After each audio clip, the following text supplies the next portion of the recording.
Hello everybody, welcome to the CCL as presented by Roll20. I just broke the meme in chat. Unfortunately, we will never know where they're going all the way to though. We will never know. It's impossible. There's no way to tell. Welcome to the CCL presented by Roll20. I am your co-streamer caster Tetcher for the day, and I'm here to bring you all of the action from my bedroom, quite frankly, or my streaming room. Separate to the bedroom now. I actually separated the two because it gave me a better work-life balance. So, today, we will find out, no matter what happens, unless something catastrophic happens, we will find out who the final team in the CCL playoff bracket is. Let's have a look at what we are talking about today. As you can see, we are down to our final 6 teams. We have the playoff gauntlet. We're starting off with Simplicity, seed number 6, who were able to defeat seed number 7 in the gauntlet Granite Gaming. They will now be playing against seed number 5, Sidestep Kings, to see who will move on to the final gauntlet boss, 30k. Who will emerge victorious? Who will be the strongest team? We will have to find out. G2H Missy, thank you very much for your... Tetcher indeed. Thank you very much for your sub. Thank you very much, Sorkis, for your sub as well. Very appreciated. And also, I don't know if you're watching right now, but during my rerun yesterday, big thank you to Kaimo Tripsin, who subbed in advance for 6 months. What a beast. Thank you so much for the support. With all of your help, including some of the subs that expired, our goal of 100 subs in the start of in the first month of the year is already up to 60 subs. So let's get it going. But once again, we're going to be seeing who will win, starting off with Sidestep Kings versus Simplicity at the top of the table. We will then have the winner of that playing against 30k. The winner will move on to the bracket phase to play against Crowd Control, the current number 1 seeded team. Wildheart Esports and Oxygen are sitting at the other side of the bracket. Should be good, should be exciting. Who is going to become the first inaugural CCL champion? We will find out. But once again, let's talk about the 2 teams that we have running today at the start. So again, Sidestep Kings versus Simplicity. When we look at them, they of course, being a group stage, have already played each other before. The last time these 2 teams played each other was week 1, the very first week of play, where Simplicity actually had a little bit of a very shaky start, potentially one of their worst matches of the season. And they, in fact, lost to Sidestep Kings in a 3-1. A very convincing win for Sidestep Kings, who had a very shady later months. In fact, in the next 2 weeks, Simplicity were able to beat Chili Mountain and Granite Gaming, whereas Sidestep Kings lost to Granite Gaming and Crowd Control, which is less embarrassing. But there's a pretty big skill there, where one team is able to convincingly beat Granite Gaming, and the other one loses to them. So, let's see if Simplicity can get their revenge, or whether Sidestep Kings have continued to scale. They are a team that has had one of the toughest times getting to know each other. There is, of course, a lot of difficulty when it comes to scheduling scrims, because they have a player from America, Europe, and Korea, meaning that they have a very split practice schedule, but they tried their best to really get something going, and they've been being very flexible with their team roster, to the point of even bringing in June as less of a support and more of a flex player, while still giving him the chance to support when Hyde isn't available. So June taking on that flex role as well gives them a lot more flexibility in their roster. It helps that he's bloody good at things like the Vikings, which really creates a more chaotic drafting style for their opponents. And Simplicity, if you watched the games yesterday, they put on quite the show by bringing in the wonderful stuff, the wonderful power that is Legacy as their new starting support. It worked very well for them. They had a little bit of a rougher start versus Granite Gaming, but in the end, the series went pretty convincingly in favor of Simplicity. It was a pretty convincing series in general, let's be honest. The only game that looked really rough was the one they lost on Battlefield, where Granite Gaming were able to get a very snowbally style, but Simplicity Very convincing win, and now they are looking to keep that momentum going. And of course, coming up next, we will have the winner of this versus 30k, one of the strongest and smartest teams in the CCL. They came second place in the Icebreaker tournament. The question is, can they keep that going? Or will they be... Sorry, they came... Yeah, second place in the Icebreaker tournament, Crowd Control 1. Or will they be knocked out by one of these two teams? We will find out. I'm going to quickly spy on the mainstream, see if I can catch the map ban. Should have been doing that earlier. Doesn't look like I have it yet, but I'll keep an eye on it just in case. It might already be too late. But we're going to be looking for the map bans to see what is going to be coming in here. For now, we can talk about these two teams and their preferred picks. When we look at Sidestep Kings, we've seen a very heavy lean on the Stukov. This has been a very much a hide pick. If any of you watched the Storm Division from Nexus Gaming Series, Majesty, thank you very much for the subscription as well with your Prime Gaming. I forgot they changed that to Prime Gaming from Twitch Prime, but thank you very much. We should now be at 61, 62 subs, something like that. Oh, wait, is that map bans? There's a big old just blank blue screen currently on the mainstream. Nope, they're looking at the teams. Alrighty, so we have plenty of time. They're just really slow to get started today. But yes, hide has been a big factor when it comes to playing the Stucco. Any of you watch the Storm Division from Nexus Gaming Series, which you should. I cast that a lot. So if you like my casting, check out the Storm Division from Nexus Gaming Series. The casters on that, there's me, there's Jinxie, there's a Linehouse, there's Crushinator. Some of the casting talent over there is really good. It's really, really strong.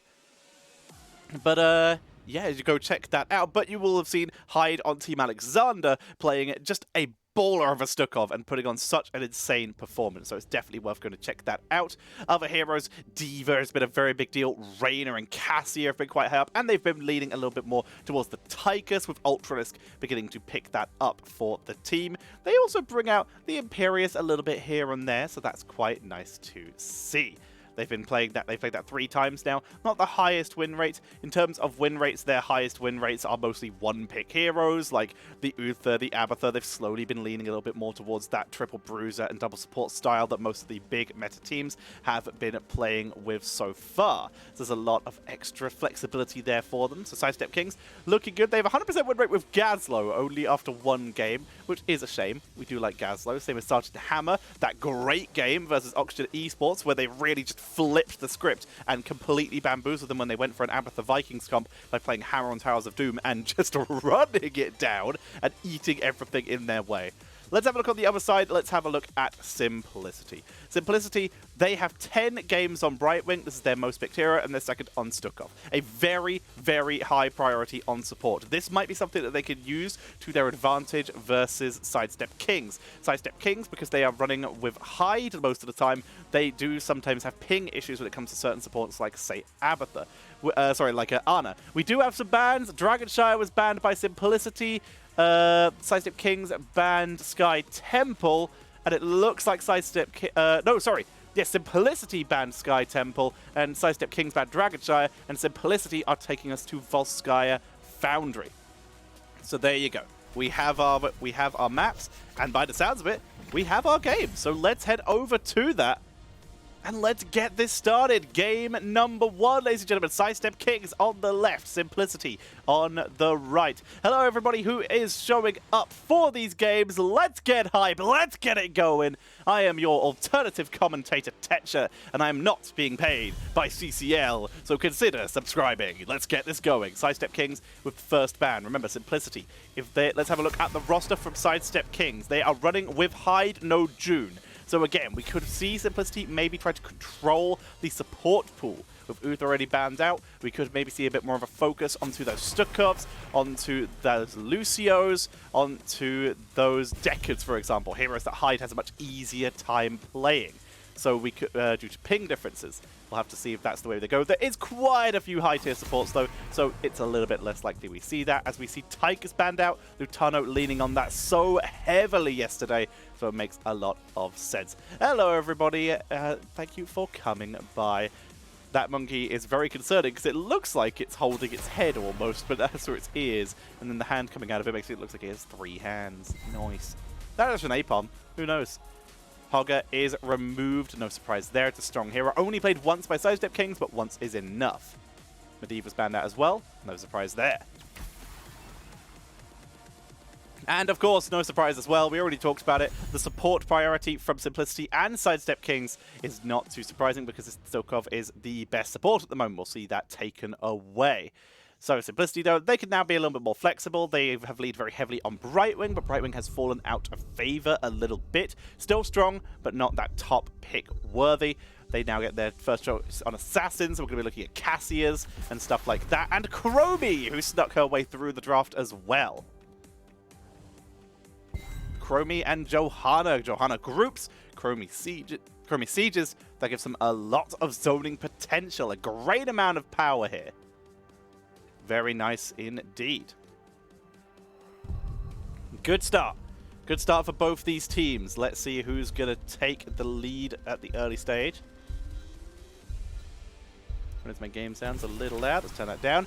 Deathwing very early for Sidestep Kings with a Leoric as well. Right now, the Leoric being played by Cattle. That could in theory be a main tank Leoric, very similar to the Oxygen drafts we saw earlier on in the season. But it's more likely that we will see that Leoric swapped over to Kyosha and the Deathwing being given to Gutfilth or Ultralisk to give him that ranged assassin Deathwing play. I don't think it's too likely that we will see a main tank Leoric in this game. Diablo going to be banned out. Of course, Diablo and Leoric together would be an incredibly strong lineup, would give them a lot of power. So a very sensible ban out there. There goes Malthael being taken out of action here.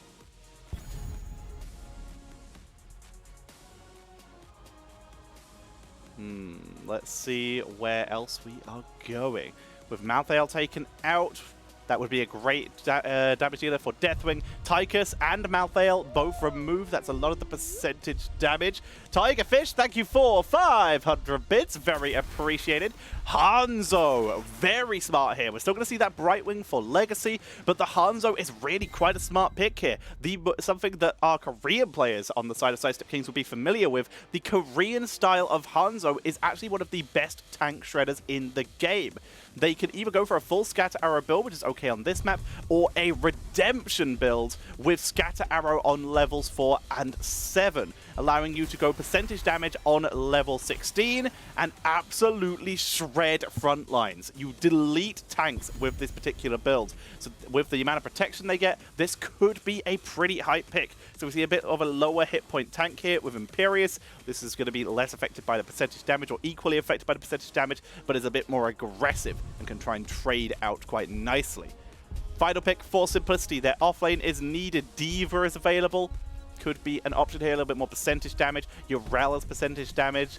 Sonya has percentage damage, might be strong. They go for Zeratul. If they don't have as much percentage damage, they're just going to kill the Li Ming and the Stukov instead. It's relentless, it's sticky, and most importantly, it's bursty. And Stukov will be able to help a little bit with that, but there's only so much the boy can do. Very hype. Very hype indeed. Strong drafts by both these teams. Who is going to emerge victorious in this game number 1? It's a best of 5 series as a reminder, and the winner will move on to play against 30k to decide who will make it into that coveted 4th spot in the CCL playoffs. It's coming down to this. We are getting so close to dreams coming true in the modern era of Heroes of the Storm. Let's see who's going to be the one to step up and to step forward. And of course, as a reminder, if any of these heroes, players, impress you, then might I recommend to you that you vote in the HeroesCCL awards poll, where you can decide which players, which co-streamers, like myself, are your favorites and what are some of your favorite plays. The poll is in the chat and the game is on your screens. Let's get this going, ladies and gentlemen. Spawning on the left-hand side, it is Sidestep Kings, and on the right, it will be Simplicity. Let's get this going. The games have begun. We're starting off with a Burn the Impure coming in from the Imperius. Not too surprising there. Ossian Renewal for the Leoric, not going with cooldown reduction. This is not Infernal Shrines. Zeratul Shadow Hunter build, same as what Cure did yesterday. Cure was a beast on Zeratul yesterday. We see Kyocha, by the way, running the Deathwing, very interesting, and Gotfelth, the ranged assassin player, usually is going to be running that Leoric. A little bit of flexibility coming in there.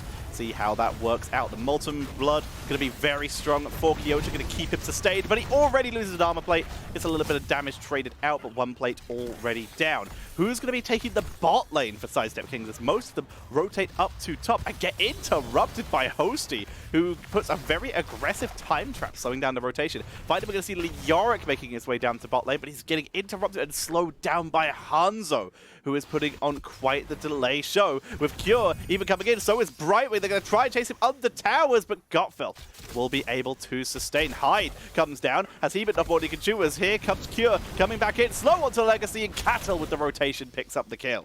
That is first blood for Sidestep Kings, and for once, we see the aggressiveness of Simplicity that Granite Gaming struggled with so much, getting very heavily punished. Gonna see the camps being taken, turrets for both teams. Hanzo and Chromie on one side, Stukov and Ultralisk Li Ming on the other side. That'll be picked up. It is Scatter Arrow at level 1 for Hanzo, so he's going to go for the extra arrows. Going to go for more standard style as opposed to the redemption style. This makes a little bit more sense in the composition they're going up against in the Korean style, because in this case, there's an Imperious who will punish you very heavily if you're caught out of position. And with the redemption style requiring you to step up a little bit more to get your shots in, you are at more risk of getting engaged on by Imperious. This is a more safer style. And a standard Molten Breath build for Kyocha. It already has the Molten Blood and is now building into the extra Molten Breath talents. Gotfelth getting harassed. Lots of pressure being applied to that bottom lane by Simplicity. Really trying to keep the pressure on and try and bully the members of Sidestep King out of the lane to try and force Leoric to stay out of the fight for as long as possible. Psionic Strength for the Zeratul, nothing to fire out of the ordinary here. And Sin's Exposed. Sin's Exposed plus Scatter Arrow can equal a very heavy damage output. Lutano getting the Brightwing Teleport. It's okay to burn it at this stage. It's a low cooldown as long as you stay near a minion wave. Cattle and Gotfelth both backing up here. 11 stacks on the simple geometry, 9 on the Shadow Hunter. Really stacking up, and no stacking quests available at all for the members of Sidestep Kings. Going to be clearing this up. Here's the Condemn, hits Cattle, but he sustains through his Molten Armor, just misses Masquerade, but is able to get a little auto attack off. Got a little bit of percentage damage thanks to that burn the Impure. Masquerade will be forced to be healed up. A Globe and a couple seconds with Brightwing will mostly top him up enough for the team fight. Vision being gained by Time Walker's Pursuit from Chromie to see exactly how many members of Sidestep Kings are on the point. Dominance, by the way, for Li Ming, for Ultralisk, going a lot safer this time. No Triumvirate Siege, they don't want to deal with it. They should be able to make sure that everyone is healthy. They are going more sustaining, more safe, because they are against a Zeratul. There's that Calamity. Much more standard talent here, not too surprising. Let's see what they can do. A little bit of siege onto the turrets, while in the meantime, XP being soaked up. Both teams are level 7. Simplicity, they're still playing this a lot safer. They're waiting. What is their trigger?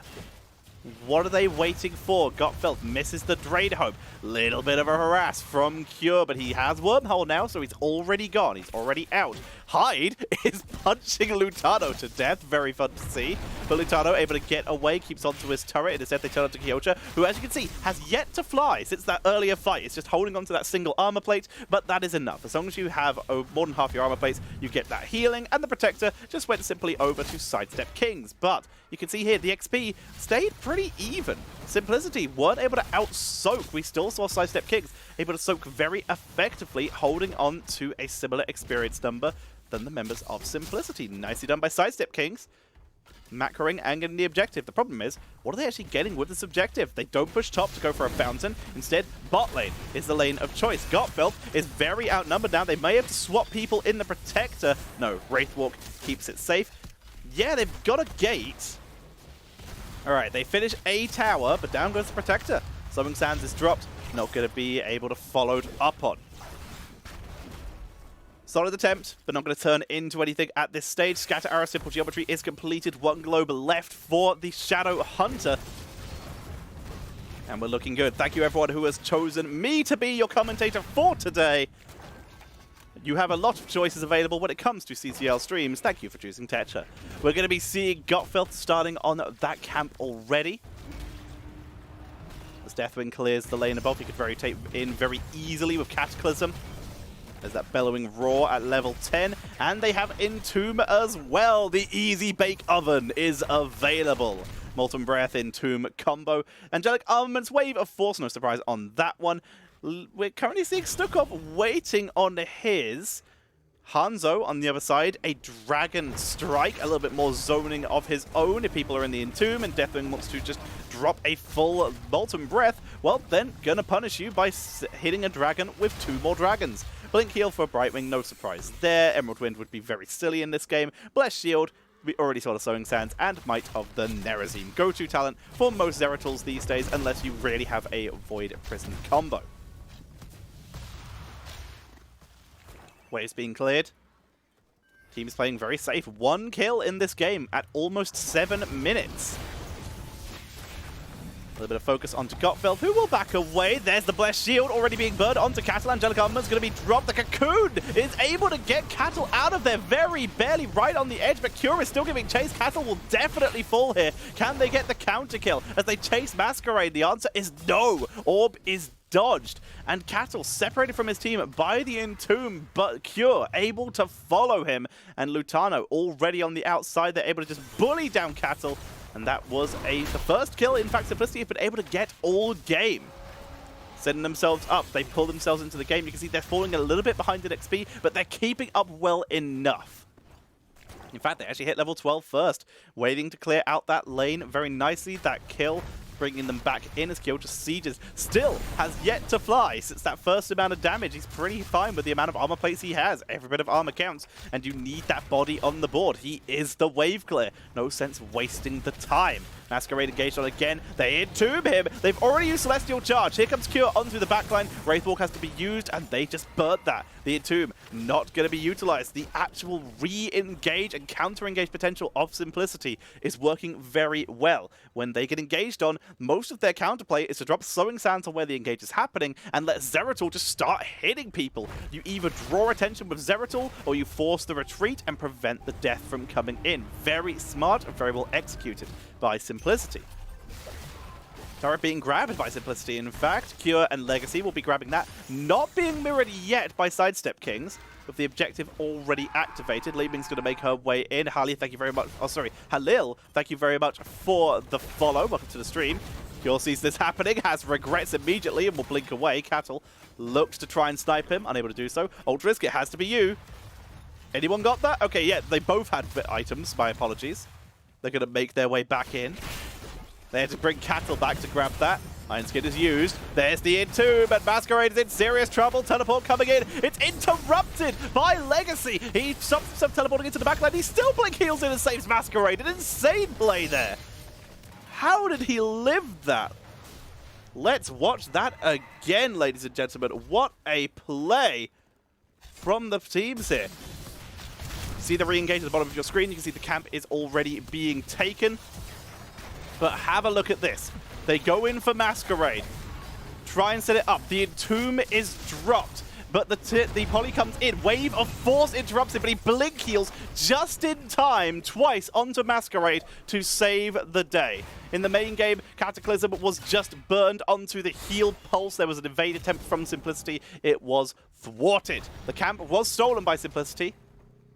But Sidestep Kings still hold the more aggressive positioning. Experience, though, in favor of Simplicity. You can see they're still soaking during this. But Leorix doing his absolute best. Gotfeld clearing up as best he can. Level 13s available for both teams. 16s on the way as they approach level 15 each. Are they going to move in? They have their siege camp. It's being a counter siege camp is being taken by Sidestep Kings. They're just going to back Hyocha up, play it a lot safer. Sidestep King's advantage will come into play. Sidestep King's advantage is already here. They are currently the stronger composition. Once Simplicity hits level 16, they are going to get a very big power spike, and that's where it's going to be a problem for Sidestep Kings to take these fights. They need to be a little bit more aggressive, but they can't fall behind in the macro, and that's what Cure is attempting to force to happen. He's trying to keep up with Gottfeld and force him to keep soaking in order to keep up. Even without Cattle on that top objective, they still force the retreat out of Simplicity, and it looks like this Protector will go over to Sidestep Kings unless we see one more step up. 16 just around the corner for both teams soaking it up. Simplicity are so close, but they will not have it in time for the objective. The double soak from Zeratul, not enough. Deathwing is going to be the one getting into this Protector. Cattle is going to be focused down, looks for Cure, misses the stun. Not enough to get it. They even tried the Rocket Punch. Cure is trying to juke like a madman here. Here comes the Brightwing teleporting in as Cure goes back in with the Heal Blast Shield, and that is a dead Stukov. What an engage, using the Brightwing heal as an immediate engage trigger as Cattle is in trouble. Celestial Charge is an escape tool. He will get away.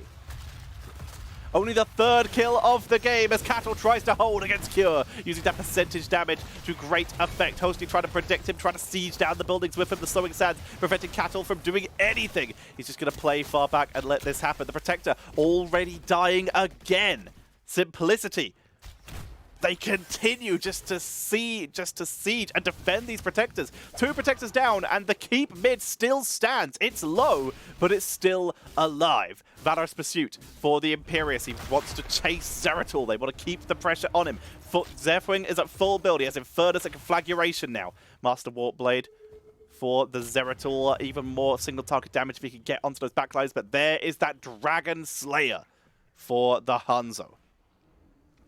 This is what gives them the ability to kill Deathwing now. Doesn't have the redemption, as we already mentioned, but as long as he can get the scatter arrows, Deathwing will melt. This is their win condition, keeping Hanzo alive and letting Zeratul pressure the backline. It's a sneaky strat, but it's worked for them so far, and now it's even stronger than it was before. But that Valorous Pursuit is going to give Sidestep Kings a very good chance to keep up on those very mobile members and really put pressure on. Entomb lands on Legacy. Blink heals out, able to escape with the minions. Bless Shield into the backline. But the billowing roars takes Masquerade out of the fight. Hosty is untouched as Ominous Wraith lowers the damage and is allowing the retreat out of Sidestep Kings. But they did burn Entomb and they did burn the Angelic Armaments, whereas only Blessed Shield was burned by Simplicity. Here they come. Large Emitter is taken and attempted to steal, but it's denied by the slowing sands. Instead, they look for Cure. Blink heal comes in and Cure is out. Wormhole's back to see if we can get some damage out. The mobileness of Simplicity and the sheer relentless pressure. Brightwing is doing such a good job. Legacy is really helping Cure get so much freedom in this game. Gottfeld chasing him down. Cattle was coming in as well, but they decide against the full engage. Instead, they're going to get their turret. Very intense game. Still only 3 kills at the 13-minute mark. Neither of these teams going down without a fight. But Simplicity, they've got a lot more momentum back since the early game. They might have to actually, they need to either wait till the late game until the spawn timers are too high or eventually win an objective. Bot objective will be next. Bot buildings are still pretty healthy. Top is getting bullied in. Mid is still going to be takeable very quickly as top fort becomes the first to fall. Despite not winning a single objective, Simplicity are able to keep the pressure on by piling on the harassment. Very nicely done. Level 20, a level away for Simplicity. Sidestep Kings still over a level and a half away, falling behind in this macro game a bit. The Oryx doing his best to fix that, but it's currently being harassed in top lane. Had to Wraith walk out of there. Will escape thanks to the extra duration from that ominous Wraith and Royal Focus combo. Able to get out of danger. Keeping safe, but still clearing the waves as best they can. Really doing their best to double soak, really doing their best to stay up to date in the macro game. They clear out, keeping everything safe.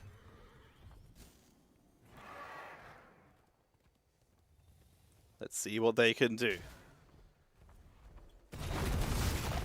Waves clear it up. They're both just soaking for 20 at this point. Objective is in 10 seconds. Sidestep Kings will not have 20 for that. They're soaking as fast as they can, but they're afraid of a fight. They are avoiding a fight as much as possible here. Radiating Faith coming in. Big talent. You can see the damage. Cure dives in, picks up Ultralisk. Here comes Brightwing. Wormholes out, gets the heal. There's the teleport, but here comes the conflagration. Zoning off the point, but Dragon Strike shuts down the re-engage. What a play coming in there. Let's see that again.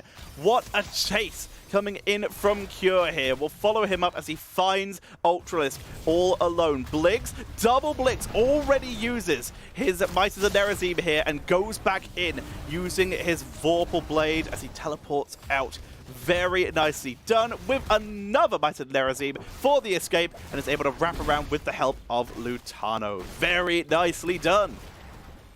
Cure, we've said it before and we will say it again, is kind of a god on Zeratul. Doing very, very well in this game and is really piling on pressure for everyone in his way to make it into that final four.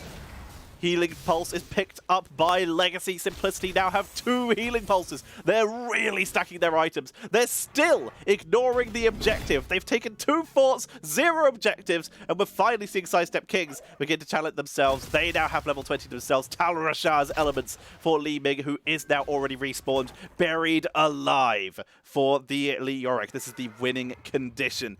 Let's see if they can make a play with it. Zeratul, we saw him get a big shield during his hard engage. It's one of the talents that is a little bit more rarely picked, but it's really, really strong. The Shadow Strike, reducing the cooldown of Vorpal Blade by 10 seconds, making you exceptionally mobile. I'm going to get 260 shield for 3 seconds after each use. It's very, very strong if you can stay mobile. Scatter Arrow, as we see Simplicity making their way onto the point. Stepping up, being aggressive. Stukov hiding his level 20. Could go for a Bio Explosion switch to try and trick people out. No, Control Chaos is the choice. They hold it together. Got Phil zoning out. Enters the Dragon for Hanzo. Cooldown reduction. That's why we're seeing Dragon Strike, being sieged in. Cure trying to create some split pressure. There's a siege cap up here, but his team is losing the objective. He's pressuring a keep in exchange for the Protector. Is this wise? Deathwing is in the sky and is going to land on him. He's brought the Meteor. Arrival of a God has gone for all of the cooldowns, all of the level 7s as his level 20 talent. See what he can make out of this. The Protector pushing its way into bot lane, going to disable the fort. Masquerade, who is invisible from Invisible Friends, comes in. He can't drop the turret because he's polymorphed. The Entombment Buried Alive is good, but there's no damage. The damage is in the Protector.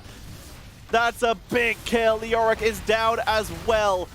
Deathwing's gonna come in. It's 2 for 0. The Protector's doing as best as it can, but you can see immediately Simplicity realize, oh, I guess we maybe win now. There's a top lane push. They're just going to try and run it in. Leoric is coming up to try and revive himself quickly. The Protector has been abandoned because it's all hands to battle stations because the game may end here and now. There are 2 turrets, 2 healing pulses. That's a lot of core damage. Cattle still alive, dropping his first turret. You can see all the items have been used. Kyota trying to CC everyone up. Imperius is in serious trouble. He's already used the Angelic Armor. It's going to be focused down, but he will make it inside the base. Kyota zones them away, and it looks like Simplicity may have got a bit too greedy, but the damage output from Cure onto Kyota, the Dragon Strike zones him away. The core's taking damage. The Leoric has respawned. Their Entomb is already back up, and the shield survives. Sidestep Kings will hold, but the Protector, for the 3rd time, has got 0 value. It is literally tanking minions right now, as it has been completely abandoned. Simplicity, trying to run the objectiveless game, have already taken the first keep. 2 forts compared to Sidestep Kings, 0. The Zeratul damage, and this, exactly what we just saw there, is the exact reason why you see a lot of teams putting their supports in the Protector, because it protect, it attack, but most importantly, you still have your support back, because it will keep them alive, keep them safe from exactly this scenario. Very cool idea, using the Invisible Friends from Brightwing to engage with the Johanna. Right now, Simplicity are in control of this game. Protector has expired. Final Fort going down. Cure blinking many times. Oh, he's trying to bait it. He wormholes out, gets his second teleport. He's slowed. The weighted pustule. Wormholes out to get away from Cattle Celestial charge. Brightwings come in to help. There's the Entomb with Buried Alive, but he sneaks through. He gets away and kills off Leoric. Hides in trouble. He will back away, but that's a big kill. That they did not get Zeratul there is huge for the members of Simplicity. Getting him out of danger there is a very big deal. Dragon Strike just being burned because they can. It's zoning members away so they can siege a little bit more. Gottfeld will be back soon, so it is not worth. Hamas Valis. Wanna show support for the best CCL caster. That is very, very appreciated. Thank you very, very much indeed. As Cure continues to pile pressure onto the top lane. If you do want to show support for the stream, then of course be like Hamas Valis and drop a subscription or some bit donations. Or there is a poll literally appearing in chat as we speak. In there, you can in theory vote for your favorite co-streamer. And if you want to put me there, that would be appreciated. You don't have to. There's some great options. And also, all the boxes say required. CCL have come out and said, if you don't have an answer for any of the boxes, you can just put NA. Cure very nearly in danger there. As in not applicable. Dodges the Entomb. That is big. Cure. He's slowed. He blinks away, though. He's going to try and turn and take out Gottfeld. Masquerade was looking to see if he could follow up as well. Entomb being burned. Not up for another 38 seconds.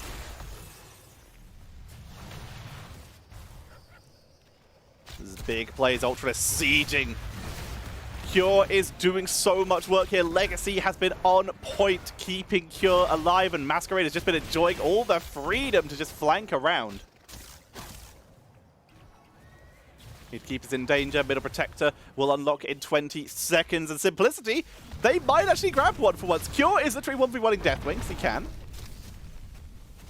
Forces him to back up. May even force him into the sky again. There he goes. Kyocha gonna fly up. Now, what do Sidestep Kings do? Simplicity will finally begin to channel an objective of their own. Will they cap their first one? Gottfeld goes deep. Entomb, Buried Alive, Deathwing. They go for it. And that is a very deleted Chromie. That is a big, big play for Sidestep Kings. But they need to retreat because Cure is trying to end the game. Here comes Cattle going for Cure, but Cure is so mobile. He's on the back door. He's trying to X-Peke. Simplicity comes in. Legacy trying to hold. It's only Cattle. They're not going to stop it. That's the back door. Cure wins game number 1 for Simplicity. Game 1 goes to Simplicity via the Cure Legacy backdoor. What a play. Really smart. Dodging everyone. No one was able to deal with that. And game number 1 goes over to Simplicity. Mexiatra. I'm pronouncing that almost certainly wrong. But thank you very much for your follow. At the end, look at the damage there. Hanzo alone, 69 nice thousand damage. Imperius topping the damage for his team because Ultras just did not have the freedom. Was just bullied so consistently, so much by Zeratul. Same with Deathwing, who'd normally be super high up on the damage. Imperius, the only one who could tank the shots enough to actually get the damage output. This final pick, Zeratul, is a big, big play. Very nice. You think that was anticlimactic? I thought that was hype as hell. Very nicely done. They stopped the pause. They prevented the save. I thought that was brilliant. Very nicely done. Also, Drusilla, thank you very much for your follow as well. Whoo, okay. Ladies and gentlemen, I hope you are already enjoying these series because this has already started to be insanely hype. Cure Zeratul, we already knew it was good, but it was the perfect pick for that game. Deathwing, yes, his damage output is insane, but he's too slow and lumbering and wasn't able to deal with Zeratul well enough. The Imperius could try and get him, but the Zeratul too mobile. Li Ming was too vulnerable. Stukov was too vulnerable. The plays and the pressure applied by Cure in that game, and Legacy on point. Absolutely beautiful. Everyone on Simplicity played that game really, really well. Extra impressed. In fact, usually one of the star players, Lutano, actually was one of the least impactful players in that game. Yeah, he did his damage, but honestly, he wasn't actually as needed as usual. Fair enough. No, as the 5-man backdoor, I prefer the 1-man backdoor because it's more impressive. It's really hard to backdoor with one person.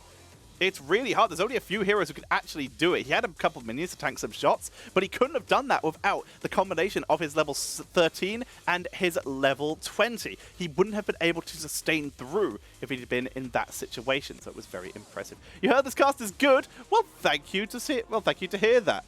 Park Jab, yeah!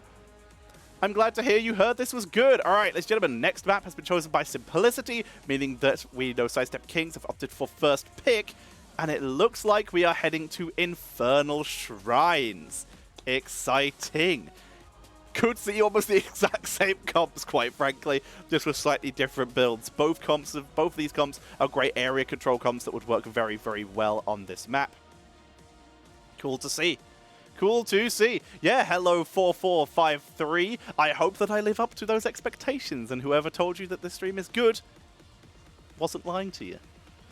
Because I am a freaking catastrophe. Wait, I'm allowed to swear. It's my own stream. Fuck. There we go. I can say what I want. I'm my own boss. Get wrecked. Subscribe.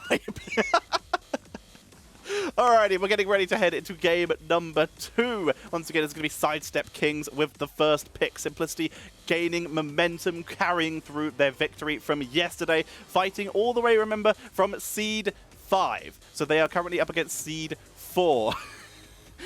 Exactly. I'll allow that. Why not? We'll allow it. We'll have a little more of a flexible stream in terms of language. Not too bad. Don't go too far. But we'll have a little bit more of a flexible stream in terms of language today. Excuse me. Here's a reminder of the table for those who need it. Once again, you can see the Simplicity. They came out beating Granite Gaming yesterday. Very strong and fun matchup. They played incredible and looked very, very strong with a solid lead in that series. They now get Sidestep Kings. Sidestep Kings. Let's see what they can do. They are the 5th seed. Simplicity the 6th. Last time they played, Sidestep Kings won in a 3-1. Simplicity looking for revenge today. Or will Sidestep Kings be able to make it back in? And who will play against the final Gauntlet boss 30k to decide who will be our final team to join Crowd Control, Wild Hunt Esports, and Oxygen Esports in the final bracket phase. It's all to play for today. This is one of the most hyped days of CCL. And we're ready for the draft. Let's head in. Infernal Shrines is the map. Sidestep Kings with first pick and first ban. Let's get this started as the draft begins. Let's see what they can do. Sidestep Kings first. Going to be banning out the Uther. Still strong. Simplicity. If we have a look at their statistics, the Uther has shown up in their drafts. 5 games, 3 wins out of those 5 games. So they do like that Uther a little bit. Quite strong for them. Medivh going to be banned out. No surprise there. Both these teams play Medivh. You just don't want to play against it. Although, Sidestep Kings, one of the only teams yet to win with Medivh, actually. Not played it as much. Only 1 game and 1 loss.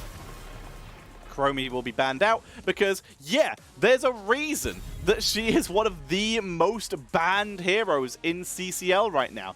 In fact, if I look up ban rates for CCL, then the top one is obviously Medivh. The second is Chromie with 65% of the games, 65% of games she's appeared in, she has been banned. You want to know who is third? Remember, Chromie has 65% ban rate.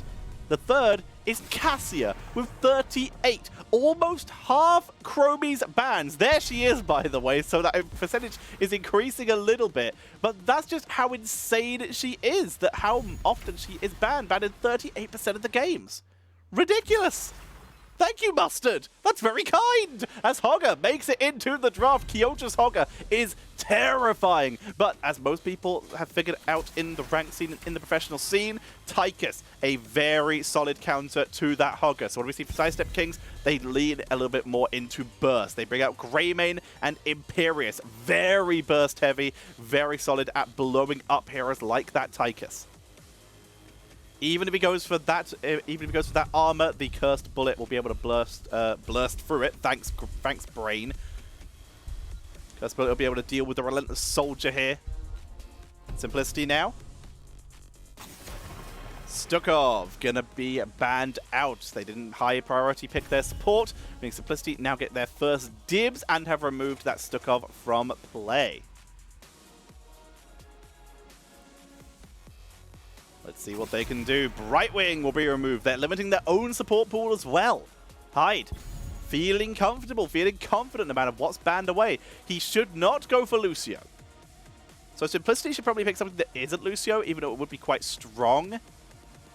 Because a Lucio would be very risky here against a Diablo. Lucio is a weakened hero to Diablo, but the burst sustain would be really nice and helpful for the team. They go for Ana, making the most of the fact they have a North American support, meaning Ana heals are a lot easier. And Cure, busting out the Malthael, double percentage damage. I like it. That's going to give them a lot of power. Hyde! Yes! He busts out the Karazim!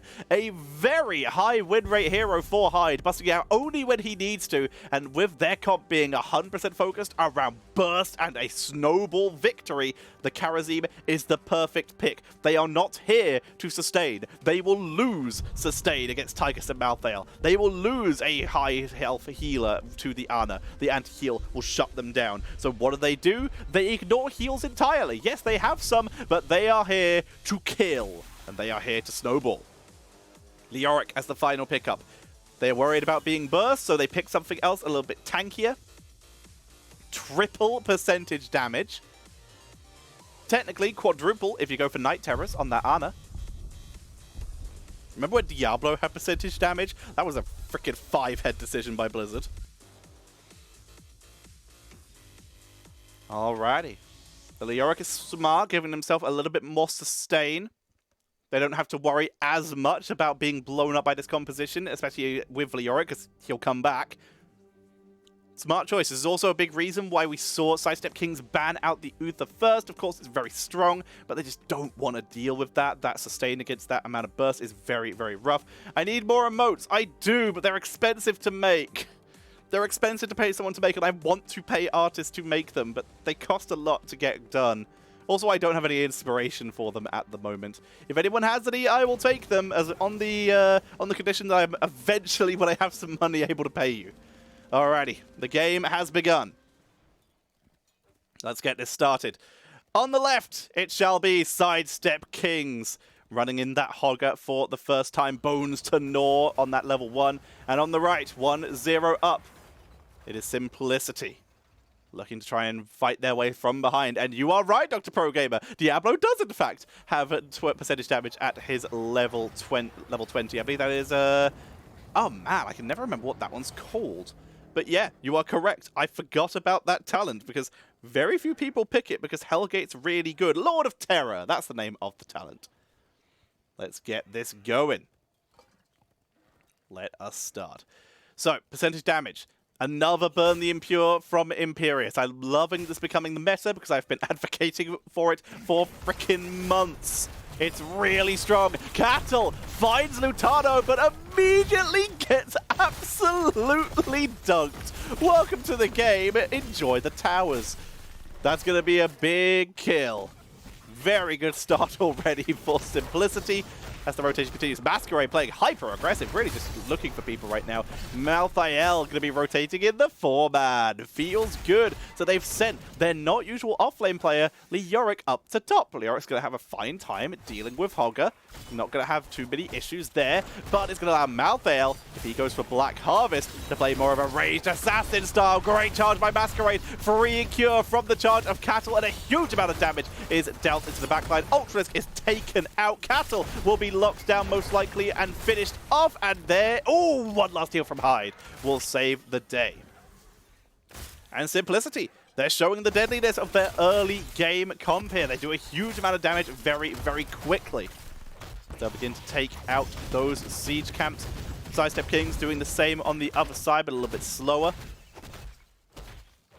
Malthael showing that they may in fact be going for a Tormented Soul style build for the sustain, and if not, they still got a very good backline dive to try and punish that Sylvanas, going with that Death's Reach on level 1, which allows them for a very high backline dive. Level 4 will either be Black Harvest or Throwing Shade. It's going to be the Black Harvest, which definitely leans towards a Tormented Soul style build. Then go for Massacre, getting the maximum Reaper Souls onto as many heroes as possible. Tormented Souls, and then combine that into basically anything on level 13, and either Memento Mori or Mortality for extra burst damage once we hit level 16. All looking good already. Unstable Poison for Sylvanas, going for fast wave clear. Neil Peasants this time for Lutano. Really go for a little bit of extra wave clear, and he even went for the cooldown reduction on his Skeletal Swing. Really going for the objective clear strat here as Hyde, yeah, does Karazim things, shows up to see if he can actually invade, will not be able to. Hogger getting the extra area on his Hog Wild, ready to really try and punish people on these big, wide team fight areas. I hope you're all enjoying the cast, ladies and gentlemen. I am your alternative caster. I am not being paid by CCL because it seems they don't want me. But if you're enjoying, maybe consider dropping a sub, and maybe you can have a better day than Ultralisk has had, because oof, that was a good engage by Simplicity, picking up yet another kill. 3 kills to 0 in their favor right now, with the objective already spawning. We see Sidestep Kings looking to get a very big head start. Hogger doing Hogger things. Whee! Hosty does a little bit of damage. Oh no! Mistake! Mistake! He got the angle wrong! Kyocha! He's gone! Mistakes were made! He missed the corner! Kyocha goes down. In the meantime, Gotfilth is being bullied out of lane by Leoric and Malthael. What a bully play with so much percentage damage. There goes Cattle, focused down. He gets a little bit of damage, but the anti-heal means he has no sustain outside of his armor.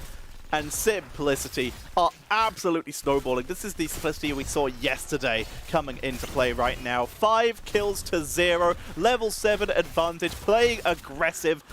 This is looking superb. Simplicity are massively scaling. 14 stacks on Black Harvest. And the reasoning for that is because people have been bullied out of lane so much he hasn't found the stacks. Flash of Anger.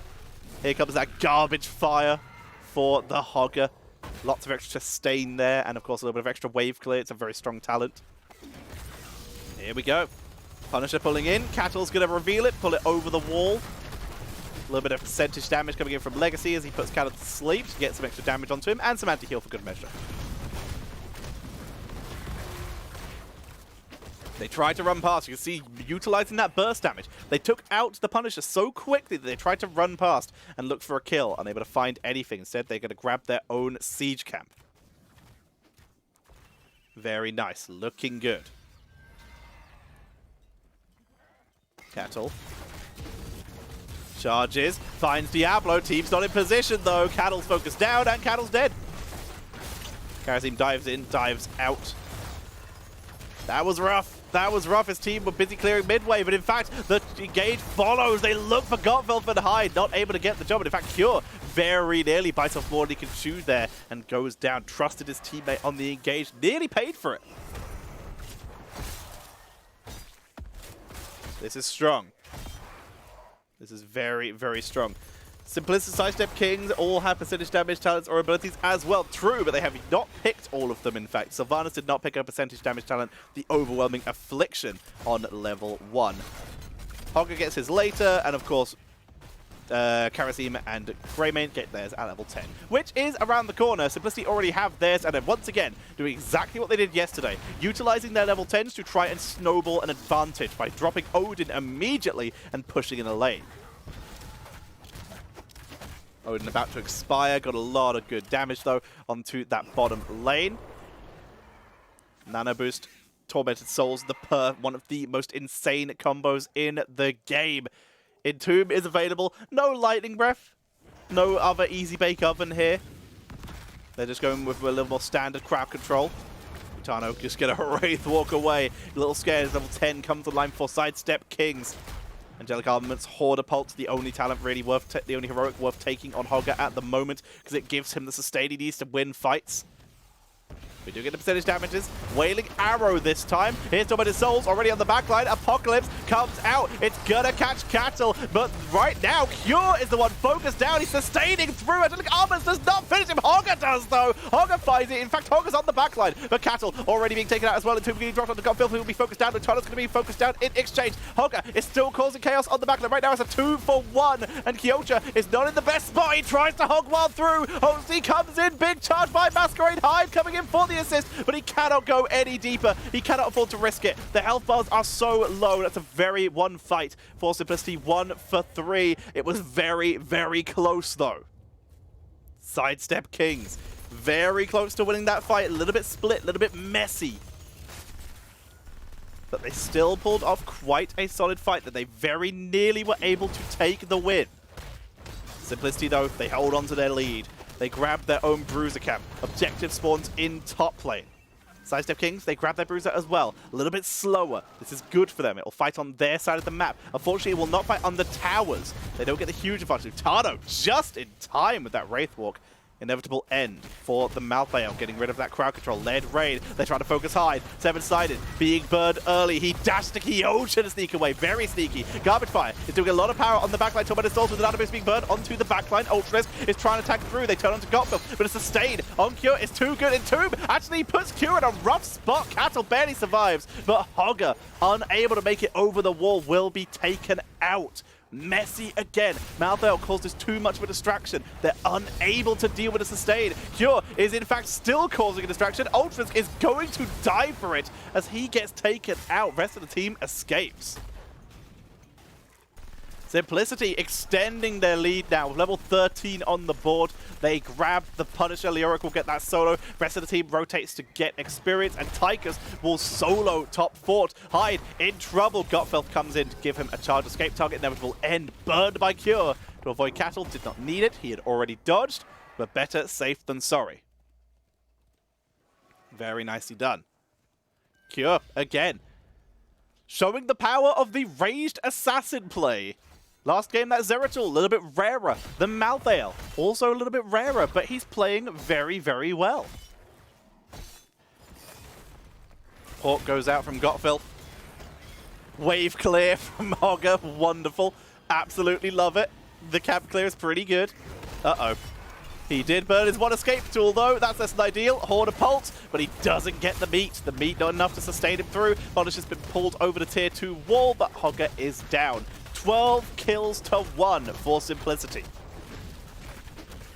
Draken Laser Drill is still a very rough pick. There is one build you run it with, and that is if you go for the Combat Tactician extra range. You go the extra range level 1 Combat Tactician on level 4 in the Rhythm for the extra percentage damage and the sizzling attacks. If you go for that particular build, then you are free to take the Draken Laser Drill because you actually want to stay in Tychus regular mode more than you want to be in Odin. So the laser is literally there because you need to be staying in regular attack mode. That is when you pick Draken Laser Drill, and that build is only required when you really, really need percentage damage more than anything else. That is why when you take that build. Because the grenade build has better wave clear, it's safer, you can stay further back, it's just a more solid build in this case. We see the aggressive play from Sidestep Kings for level 13, trying to find a fight pre-16, unable to do so. Ooh, Pummel coming in from Hogger. Flipping the script a little bit when it comes to builds. Most of the times, oh, hang on, Entomb, Apocalypse, and that is Ultralis going to be absolutely bodied. They don't even need the nano boost on the Tormented Souls because they just go for the kill. Cattle will get out though, doesn't it? They had nano boost on Tormented Souls, they would have escaped. Hogger goes down as well. And that's going to be the kill. But yeah, usually on this level, you would see the Dust Devil gaining the armor for Hogger. But in this case, he's gone for Pummel, reducing the spell power of the enemies. Very, very smart to try and deal with the nano-boosted Malthael. But didn't work so much this time because he's a dead knoll. Rest in meat. Tries to go for Lutano again, and Lutano again. Usually the ranged player is absolutely having a wonderful time. Oh, no, in the rhythm is fine. In the rhythm is always fine. You literally just have to weigh up whether you need to burst the first part of someone's health or the last part. If it's the last part, in the rhythm's brilliant. It's very rarely a bad choice to pick in the rhythm. It's just the rest of the attack build.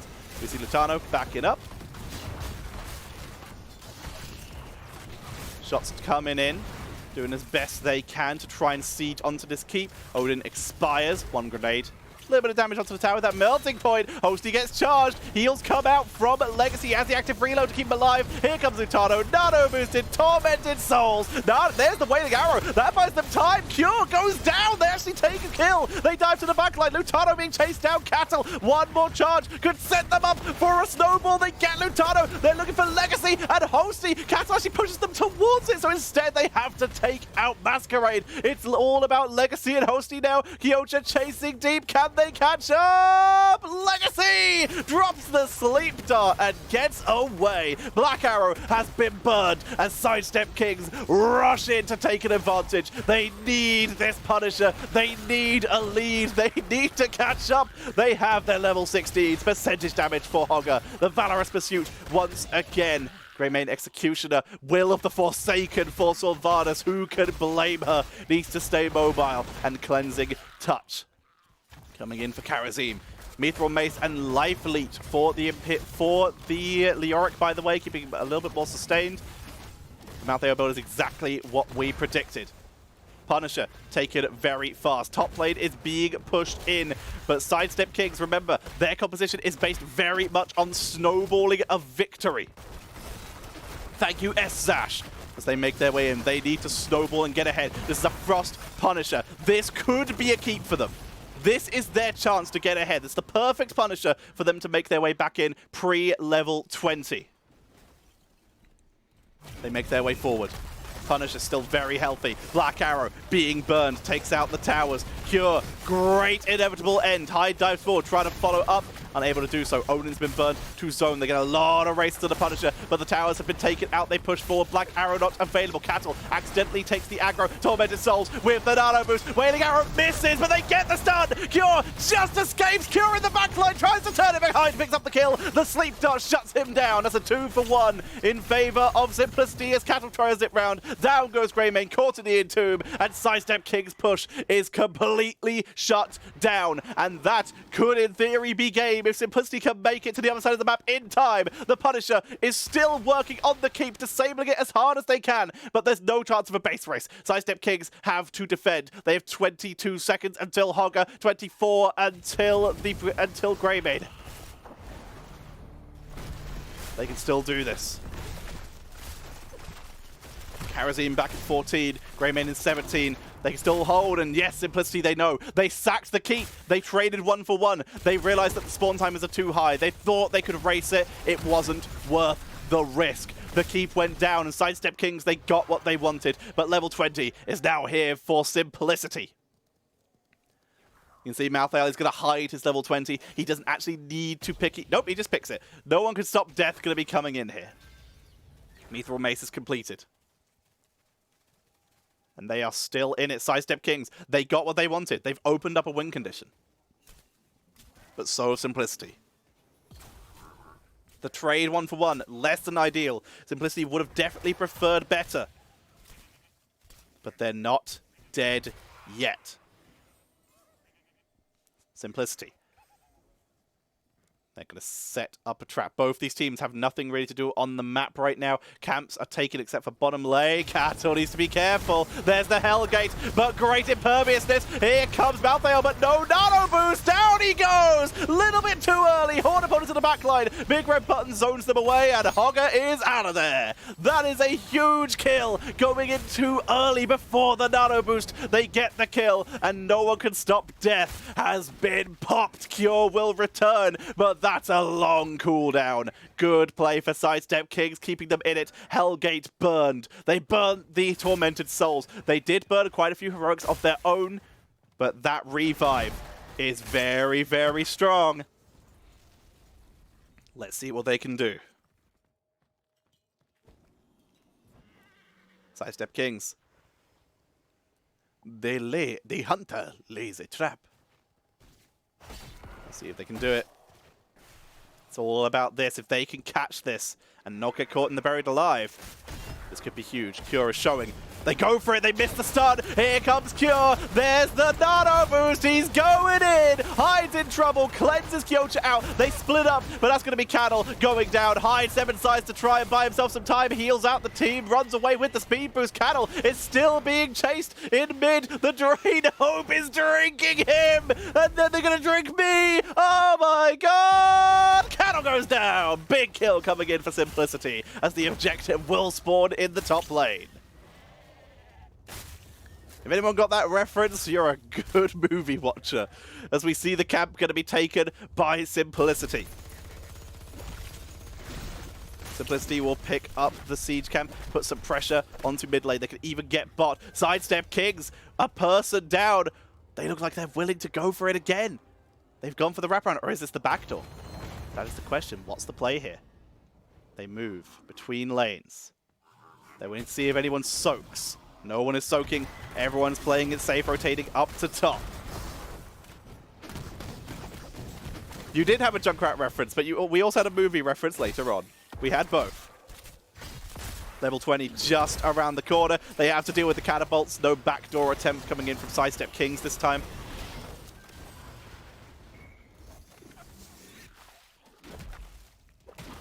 Lutano soloing this. No trouble at all. No control for Hogger. No surprise there. The imperviousness. Cleansing Touch, Transgression, Hunter's Blunderbuss, and Bolt to the Storm. Play it safe. Ooh. They're wrapping around. Nope, they're going to go for the siege. No backdoor attempt again. They do grab a counter siege camp. That gives them a little bit of counter pressure. A little bit of freedom for Sidestep Kings. Level 20 versus level 20 with Punisher pushing in. More to Punisher. Good siege damage on this one. Great for core killing. You see them grouping up around their keep. They need to pull the Punisher to there, get a little bit of damage on it without getting Cattle killed by Lutano.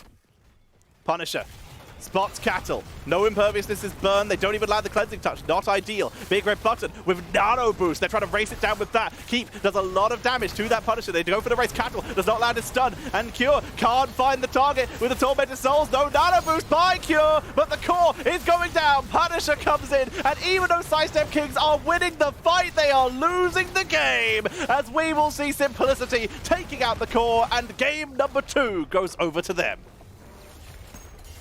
Also, they still lost the fight, 3-2 by the end of the game. Simplicity, they're picking it up, and they are now match point, 1 win away from making their way into that final gauntlet game. Sidestep Kings, they are struggling. 1 game away from elimination. Can they make their way back in? It's going to be tough. They got 1 snowball, but they kept getting punished. The Nano Boost Malthael, so strong, they weren't able to land the wailing arrows as consistently as they would like. Cure lived on almost no health multiple times in that game.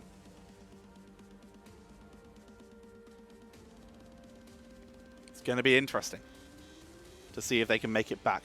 The kill count did finally start going towards Sidestep Kings by the end. 9 kills to 12, so they already outperformed Granite in most of those games. 1 game left. The mainstream will be going on a break because 2 games is a bit too strenuous for them. But of course, I don't like that. You can see talents at the end here. No control didn't really get to be used. They did drop it. The imperviousness was dropped as well, but they just couldn't get it. Had these lying around since HGC. Cheered for Dignitas back in the day. But now they're spend better here. Keep it up, Tetcher. That is very, very kind of you, Dr. Pro Gamer. Thank you very much for your 1,500 bits. That is incredibly appreciated and incredibly generous, because as a reminder, I am not being paid by CCL for this.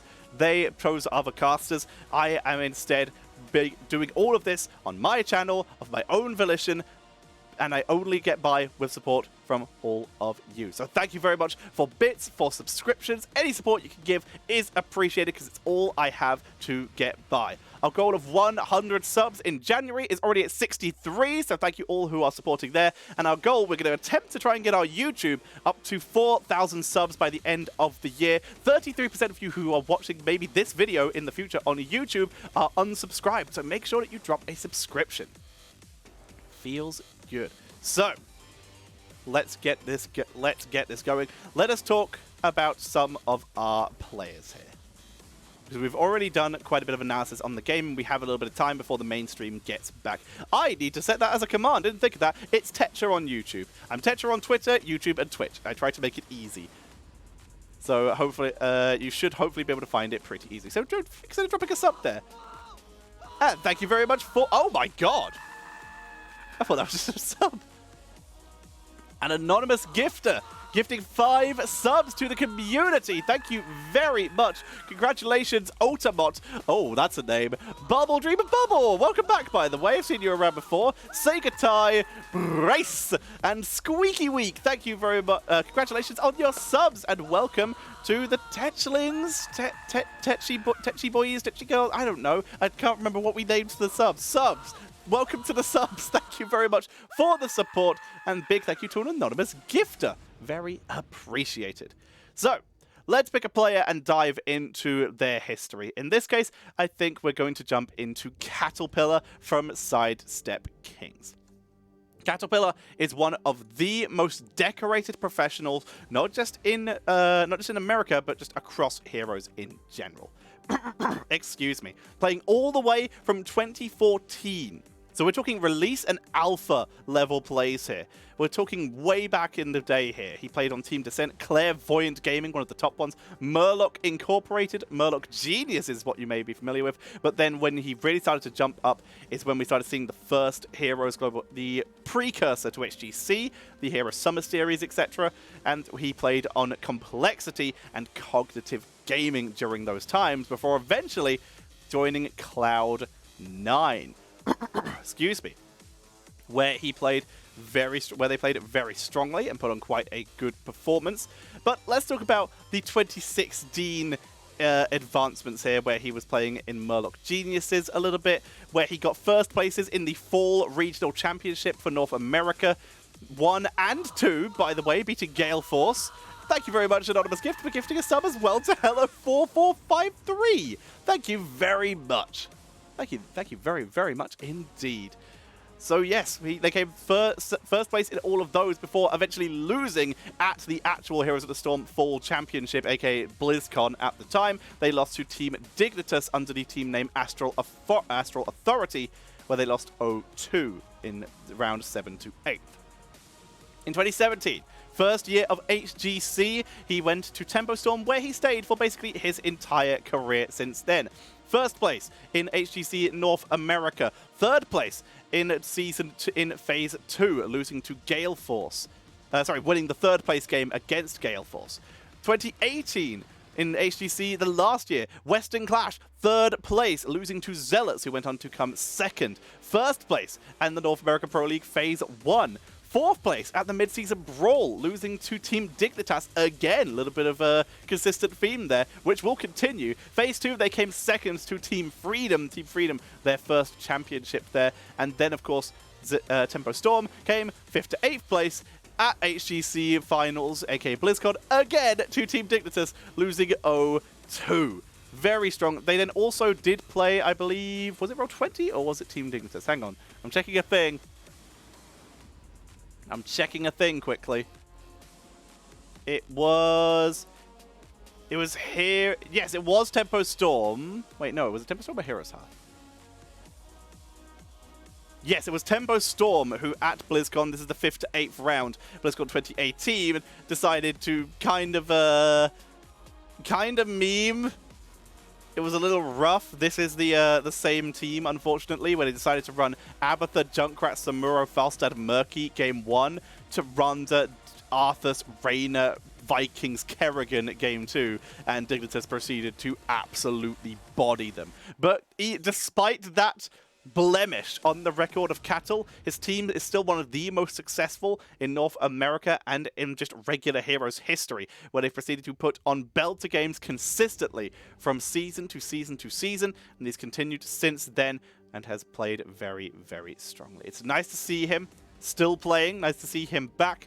In 2020, he played for VGM Gaming.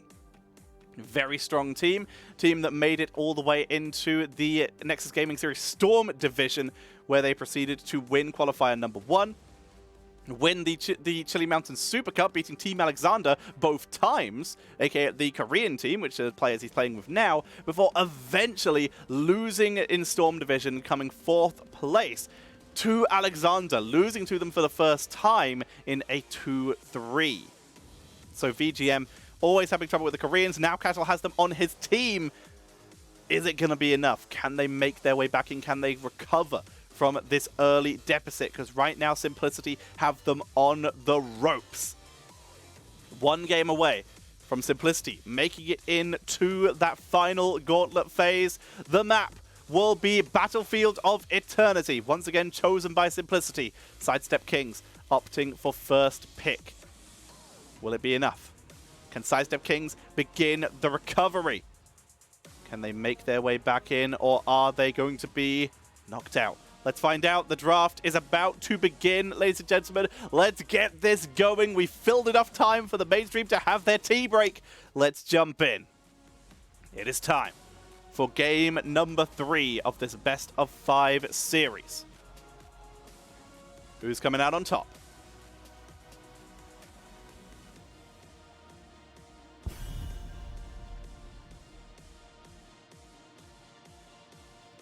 Let's find out. Sidestep Kings. First pick, first ban. Sticking with what they know. They remove the Uther.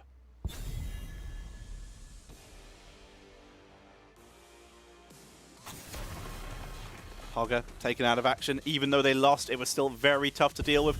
Just as a point, everybody, we are currently on our race to 100 subs. We are currently at 69 subs. Can I get a nice in chat, please? As Brightwing is banned away here. Masquerade really liking that Brightwing support from Legacy for good reason.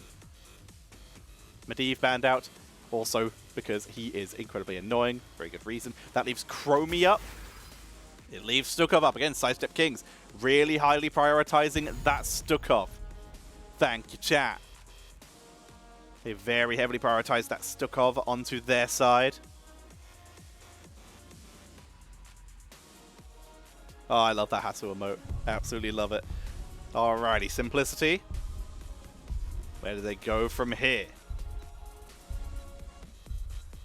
The Chromie, I expect, might be up there. Yep, is a very good Chromie map. And Cure's getting D.Va today. Ignored basically all the games so far. D.Va will make it into the draft today.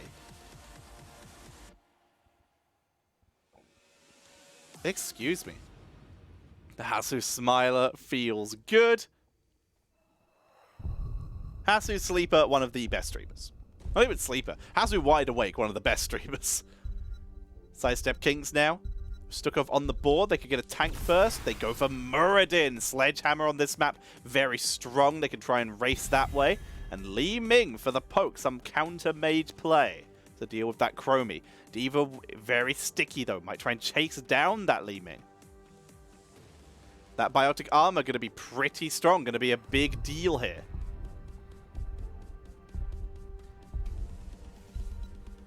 Let's see what they can do.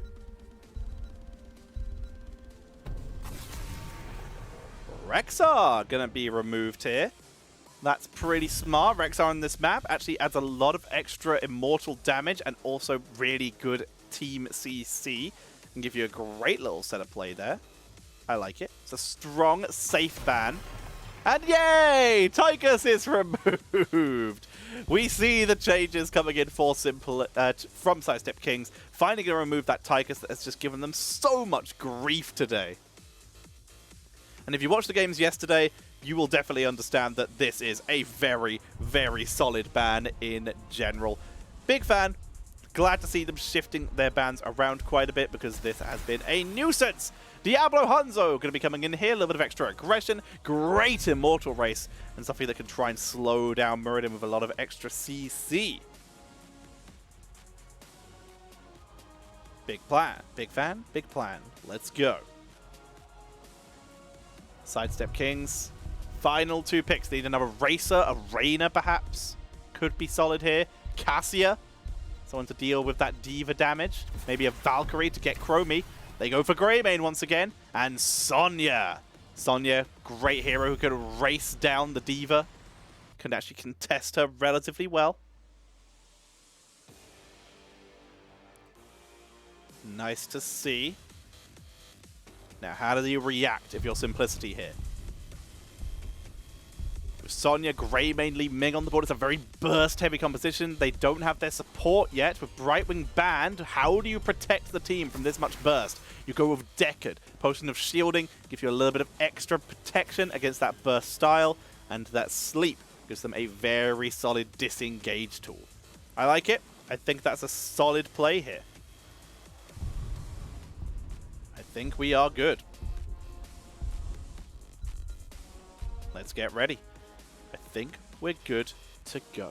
Ladies and gentlemen, what could be the final game of this first series? Reminder, we still have one more series after this. The winner of this plays against 30k to decide who will be moving on to the bracket phase of the CCL playoffs. This is the second to last series of the Gauntlet, and this could be the last game if Simplicity are able to afford the clean sweep. Let's see what they can do. It's going to be tough, but they have shown that they have the potential to do it. Sidestep Kings, they have to pull off an insane recovery. The reverse sweep needs to start for them. Let's see if they can do it as we head into game number 3, ladies and gentlemen. And on the left-hand side, Sidestep Kings, the reverse sweep is what they need. Going with a slam build for Sonya. Muradin is getting set up for his race style. Simplicity, 1 win for them to go on to play against 30k is all they need. Scatter Arrow for Immortal Race. Sapphire, going to be going Sapphire, Shielding, and then likely Emerald or Caneyes. Full Metal for Diva. Maximum Sustain. Soul Shield for Masquerade. The talent that gets the most amount of use in this center area of the map. Yes, there's quite a few walls, but you can't guarantee Feast on Fear value, and you, of course, will get very low Devil's Due value, so it makes the most sense as the level 1. Sidestep Kings playing very aggressively, forcing back the members of Simplicity, wanting to avoid taking that fight.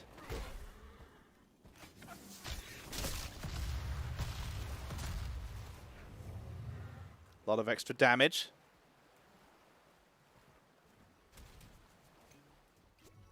Kyocha just checking it out. Masquerade spotted on the rotation, immediately forcing Kyocha to back up to safety. Nice. Accidental scouting, always welcome here. Feels good. Ladies and gentlemen, if you enjoyed the cast today, consider dropping a sub or a donation. If you're watching on YouTube, subscribe or hit that join button below this video, or hit that Streamlabs button in the chat, the link, whatever it is called. Sonic Arrow gets full vision, but the camp is already taken. It's too late. Will Kyocha contest this? Got Muradin coming up. It's going to be off-lane and tag versus off-lane and tag, but look at the rotation. Both teams setting nearly everyone up. The only person not coming up is Chromie. How long can Kyocha delay? Cattle on the point. They got to contest it. Got to stay on the point. Whirlwind comes in, interrupting Kyocha. Already low health. The slower rotation from Sidestep Kings proving to be a problem, but they are able to take down the mech. The camp will be stolen. And Hyde is running it down. He gets through Tano. Can Hyde get out now? He's still going. Hyde is trying to one-man wrecking crew this shit. You ain't Gaslow. Yes, he is. Hyde takes the second kill. And that is going to be a big win for Sidestep Kings. Grabbing the camp, they grab the kills, and they are now sieging in top lane. Sonya respawns, immediately makes her way down bot to make sure they don't lose too much XP. That is a great lurking arm to try and shut down Cure from dropping another big shot. Tower is taken out. Ooh, Reverberation coming in from Muradin. They don't go for Sledgehammer. That's actually very interesting. The Sledgehammer would usually dictate a more PvE-focused build. The Reverberation means they're actually preparing a little bit more to team fight. Now, there's two styles I could go with this. Reverberation, of course, gives you a lot of extra tankiness, but there is a build where you use Reverberation and the single target burst damage of the Thunderstrike to try and burst heroes down, potentially with Haymaker. We will have to see if they go for that style. There's the Bruiser camp to be cleaned up here, but they have 9 seconds to do it. Plenty of time. Kyocha try to clear it from a distance. Cattle even coming around from the side to focus that down. They grab a globe in the meantime. Double charge, but there's no tower to help kill Cattle here. Will he get out of danger? Lurking Arm is really nicely done. Cattle, he'll just be able to sustain up with his trait. Bruiser Cap finally finished off. D.Va's dealing with bots, but the race goes very heavily in favor of Sidestep Kings because they get the early head start, but down goes Cattle. Masquerade again, just literally walking up to people and finding kills. He just keeps doing it. It keeps working. Botcap was in fact cleaned, and Hanzo begins his solo race style. Exactly what we'll be seeing here. Hanzo using Scatter Arrow. He has insane immortal kill potential, so he's going to race solo. In fact, Cure is actually going to come help him. They use the self-destruct to try and take this race. Hyde is literally running it down onto this. They're going to dive past, ignoring the immortal, looking for kills. Legacy dropping very low. One more slam, and auto, in fact, is all they need. Masquerade being chased down. How much further will they go? They're looking for Masquerade, really trying to chase him down. Cattle has the stun. High takes quite a bit of damage. Cure, by the way, is on the Immortal and being ignored. Greymane is going to try and counter it, and they will finally zone away Cure, and they're going to be getting the kill onto the Immortal. Very low shield, but Sidestep Kings, they still come out ahead, double the amount of kills of their opponents. They have level 7, and they have that Immortal, which will be pushing into the bot lane. Sidestep Kings looking much better in this game, but game 1, they also had a small lead at the start, and Simplicity were able to come back. Let's see if they can do it. Standard builds pretty much across the board here, nothing too far out of the ordinary. Other than that reverberation, but the reverberation definitely implies a more sustainable, more burst-heavy composition. Making their way forward, sieging in from Ultras, who this time has gone for the Triumvirate. No Zeratul to worry about. Immortal goes down, but that's some good fort damage. Cure tries to just delay, buy some time and annoy some people. Poison Spear is actually a bit of a difference coming in for Sonya here. A little bit of extra single target damage. You can see a lot of battle rages, but this is not a map where you just split soak camps as often, so we're not going to be seeing that this time. Instead, going for the extra immortal race potential and single target kill potential to try and punish this Decan. They race again, letting Cattle tank, but that's a big root coming in. Cattle forced to leap over the wall, and Kyoja is taken out. The Overgreed. Masquerade punishing greed once again. Is playing insane this series. Cattle again forced to jump to freedom as Masquerade. You can see the second he had vision actually just went straight for the hunt there. Not able to find it. Ultra's getting ready to siege some heroes. Good damage onto Hosty. Gonna have to take the longer rotation route. Masquerade is postured. Gonna see if he can pick up a kill. Level 9 about to hit for both these teams. A little bit earlier for Sidestep Kings, as they are able to double soak. They're grabbing top camp as well. D.Va could see it, but she's not going to spot it in time and will not contest. It would have been a 2 versus 1 in any case. Kyoto sustaining through, will back away. Mortal spawning in 20 seconds. Bruiser camps up in just a little bit. You can see teams already pre-posturing for them. They know they will be back in time for them to clear. 5 seconds, in fact, for Sidestep Kings. D.Va already clearing that top siege camp. Diablo just going to passive soak some experience. You can see he's actually in the bush right now. We'll step out to make sure he can grab all the experience. The Immortals do spawn. Rodin seeing if he can get some interruptions, but he's very surrounded. Burns the Dwarf Toss early. Forces Kyoto to come in and assist as Cattle. So much damage here. You can see the power that Simplicity do have behind this. The Hanzo and Chromie burst combined really does a lot.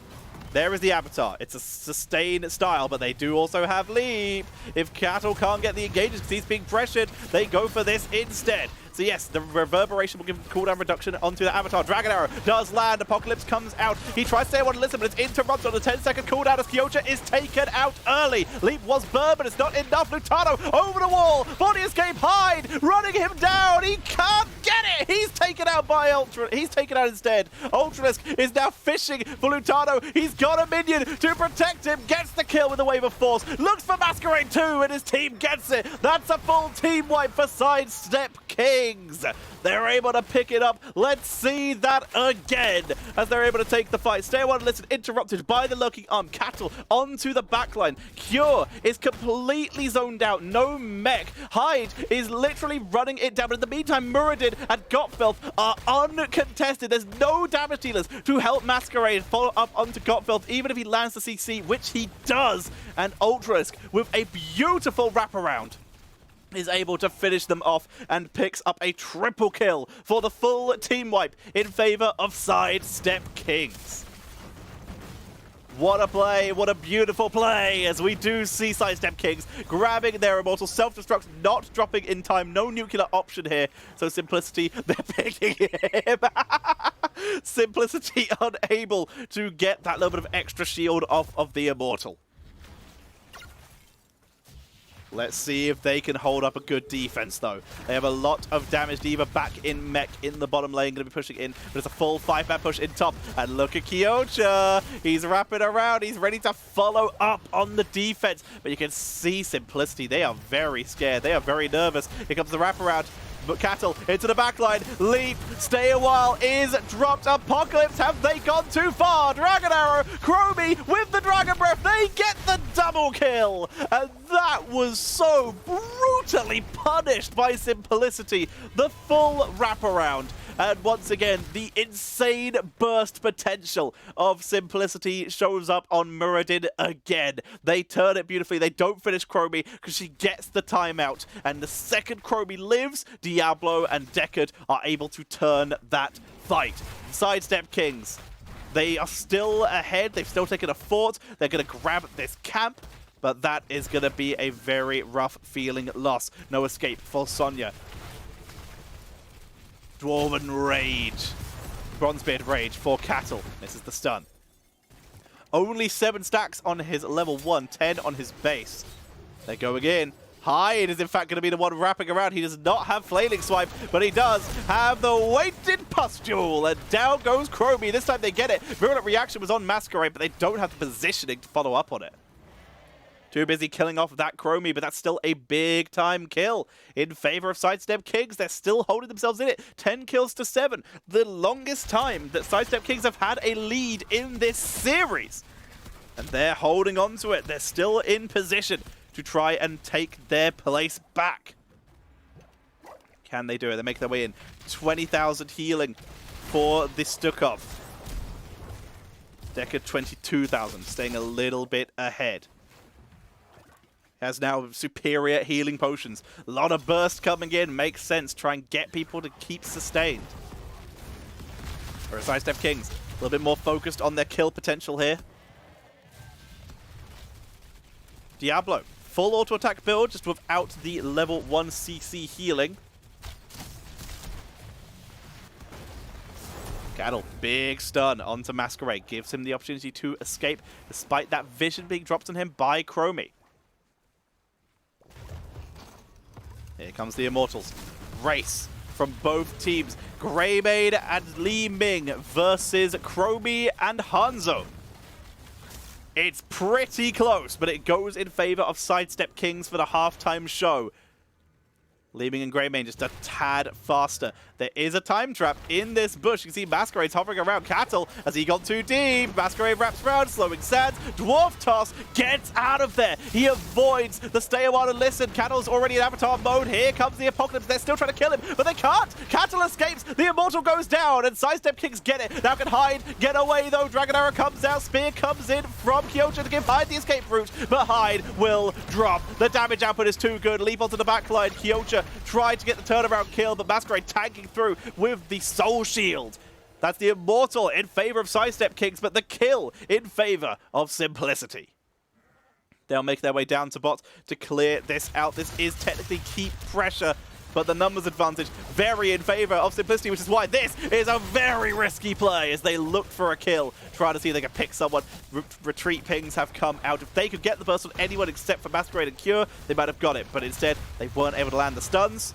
The Immortal goes down, taking out just the gate.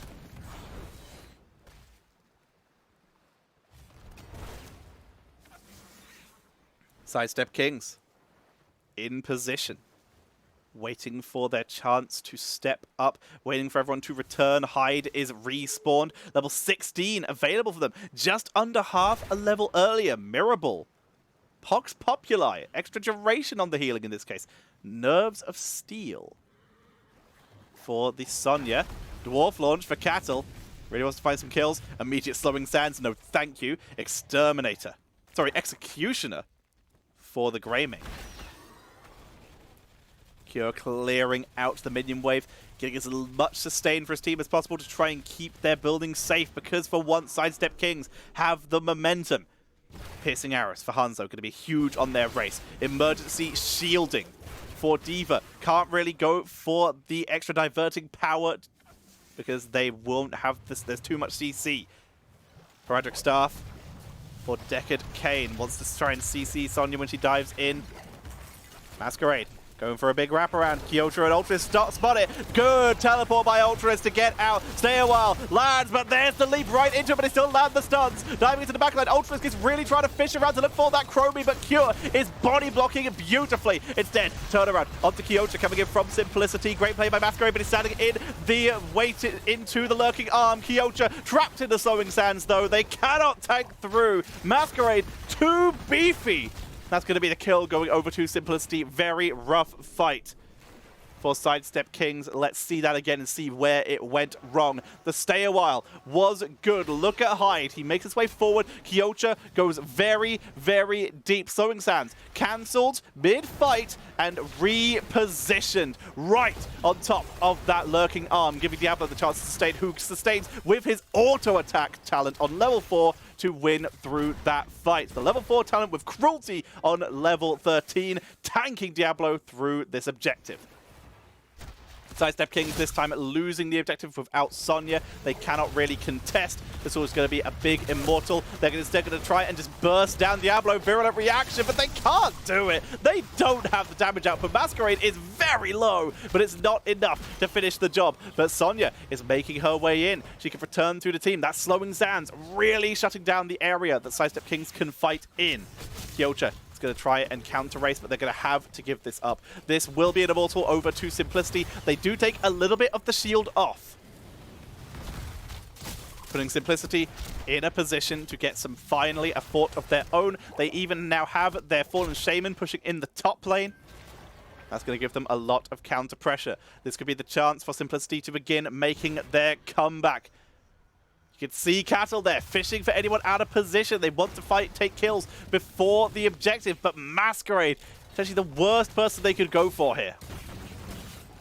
Kyota and Gottfeld, so much race potential, but they're forced to back up. Masquerade, too scary to deal with. Dragon Arrow is dodged by Gottfeld. What a god! As we see the slowing stats drop down to Castle. He's going to drop Avatar early to tank through. Hyde, lurking arm, buys them some time. Leap into the background. Legacy is in trouble. Full retreat comes out. Self-destruct forces the team to split. Kyota and Hyde very separated from the team. Stay a while takes out Kyota. The rest of the team will escape. Ultralisk over the wall, getting out of danger, but that's a big kill for Simplicity, finding the angle. Cattle jumps away, takes some damage. Here's the charge onto Gottfeld, who's taking a lot of damage. They turn it around onto the tank. Masquerade is too tanky, though. Is taking so many hits. That Soul Shield is eating damage. Big stun onto Hosty, but this keep is going down, and Sidestep Kings cannot afford to lose another member. They have to let it die. They'll finish off the Immortal and prevent themselves from going over. They were able to survive. Hyde needs to be very careful where he stands. That was a double fort single keep play in one objective for Simplicity. You can't get much more value than that unless they actually somehow get this keep too. Very rough. Cattle, stun, slowing sands is dropped. You can see that spell armor reduction. Chromie with her level 20 slowing sands upgrade up to 75%. spell power reduction. Sorry, up to 35% spell armor reduction. Bad place to be for Cattle. Kyocha is running down Lutano, but a scatter arrow. He's in a corridor. He leaps. He doesn't predict it right, but they do get the kill. Kyocha is very, very low. He's out of this fight, but he's not going to re-engage. They got the kill onto Lutano, taking a very risky fight into the corridor. But they do survive. Sidestep Kings, they will grab themselves a siege camp. Sonya went back to base, going to get some D-push on bot lane as catapults accumulating there. Level 20, closer for Simplicity, but 30 seconds until the return of Hanzo. Advantage. Very much in favor of Simplicity, but Sidestep Kings about to get a very big head start on the Immortal. With 5 seconds left till Hanzo spawns after the Immortal spawns, and the travel time for him to get to the objective is about to be at minimum a halftime show for Sidestep Kings. Excuse me. See the aggressive play. Hanzo respawns. If they can get level 20, Hanzo could take play of the game and get here faster. If they can get it. You can see D.Va soaking it up, but it looks like they give up the halftime show. He picks up the bullseye. Immortals. Aggressive sides. Level 20 now available for both teams. Rewind. Don't shrink it! Ignore pain for Sonya. Rewind for Muradin. I didn't see the rest. Muradin already having to pop the avatar. Stay a while. Interrupted by the 5-man leap. Legacy is in serious trouble. Harassed by Ultralisk and Cattle. Dragon Arrow comes out to buy some time. Self-destruct. Hyde. Is it going to be able to get out of there in time, though? It's a triple kill. Masquerade and the D.Va are all that is left. Cure runs for his life. Masquerade goes down. The Immortal is slain. Sidestep Kings. The 5-man leap finally works from Kyocha. And they're going to be able to take the Immortal. They don't even need the globes because there's a keep to take. D.Va, Cure is trying to split soak. He's trying to create a distraction. They're going for a double keep play. The Immortals going top lane. They should be pushing top. They could end the game. Instead, they're going to try and rush. They don't even need the Immortal, they say, as they run for it. They fish for Masquerade, but they can't find it. They're going to try and rush the core. 17 seconds until Chromie returns. D.Va porting back to base. The Immortal is a very long way away. Cure is here, unleashes the missile. Hide by some time. They rush it down. Nox making for the follow with the core. Down to 48%. Chromie back in 2 seconds, but it's not in time. Sidestep Kings take game number 3, and we have a series on our hands, ladies and gentlemen. Sidestep Kings not going quietly into that dark night. They take a victory in this series. The score is now 2-1. Simplicity not closing out yet. And that's going to be Sidestep Kings beginning what could be the reverse sweep. The legendary reverse sweep. Can they do it?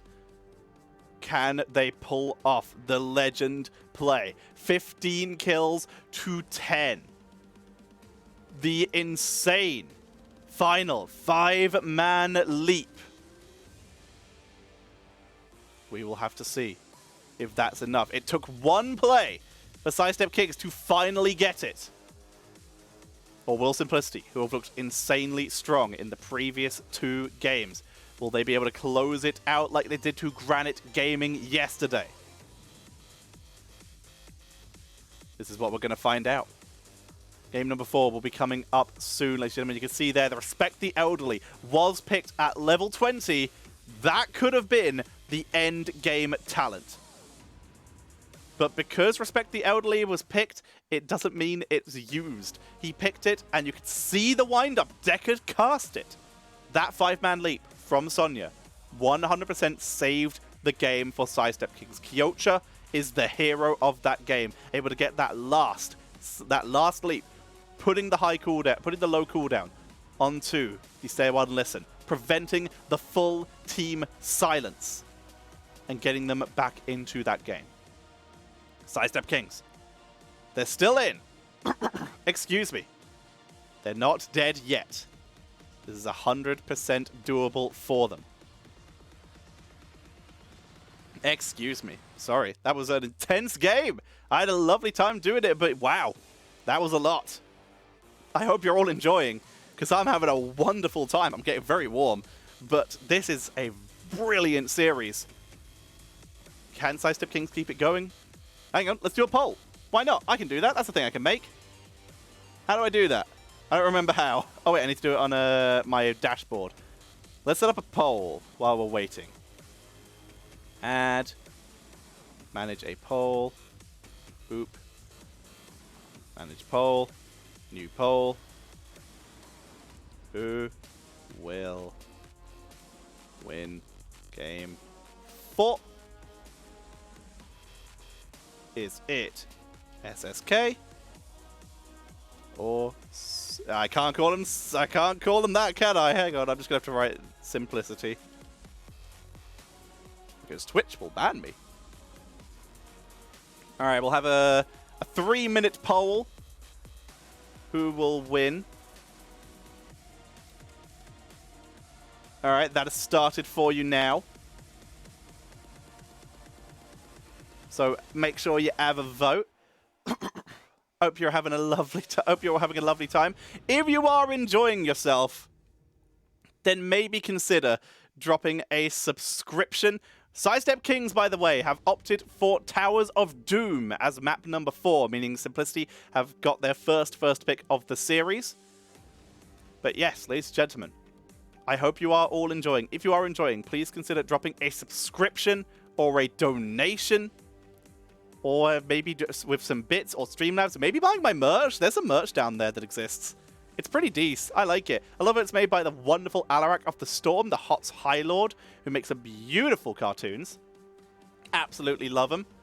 They're pretty brilliant, so make sure you show her some love. But yeah, big hype. If you're watching on YouTube, Streamlab links below, or hit the join button. You can support for as little as 99 cents per month. We are at 69 out of our 100 subs goal. My throat is dying.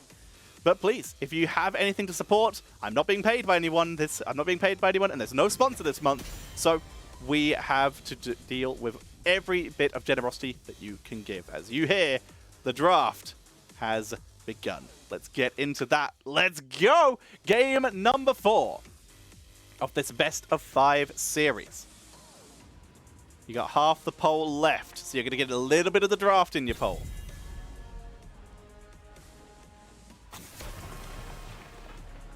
The Diva ban. They're the ones who ran it. It's still very hard to deal with. Zeratul, also a very fair ban. This is a great Zeratul map. These teams are really starting to respect each other with this banning phase. Will Sidestep Kings ban the Uther though? They've banned it every game so far. This is the first time they haven't even banned it first ban. Very interesting. Giving us something new, something different. Medivh going to be taken out. And Tychus, Uther makes it through. So does Hogger. This draft just got very interesting. It's all respect bans except for Medivh. There's Hogger. Uther makes it through. Sidestep Kings, they do play Uther. 1 game, 1 win. But I believe that's where June was involved. No June today. No double support. Unless one of the other players is willing to flex. Either Ultralisk or Gottfeld. They pick Stukov and they pick Cassia. They let Uther go through. Simplicity, 80% of the votes. 80% of you believe Simplicity will win game number 4. Let's see if you're correct.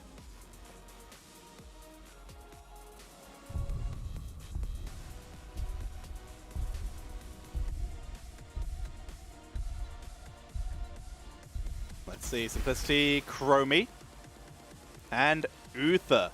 The Uther does make it in. Is that solo support Uther? Or is that second support Uther? It's already very strong. Chromie more than capable of being a solo damage dealer if they do go for that double support style. They could, in theory, with Masquerade hovering it, go main tank Uther. The likelihood is low, but it is possible. Malthael, a very, very sensible ban. With solo healer Uther, that would be a very good pickup. Divine Shield Malthael would be a very strong set. Even with double healer Uther, obviously, it would still be very, very strong. Simplicity now. Their final ban with Malthael removed. They banned Diablo. Diablo would be very strong here, would have a really good chance dealing with Hogger. But yeah, Hogger being left open despite Tychus being banned out is a risky play by Sidestep Kings. They've really put some pressure onto themselves here.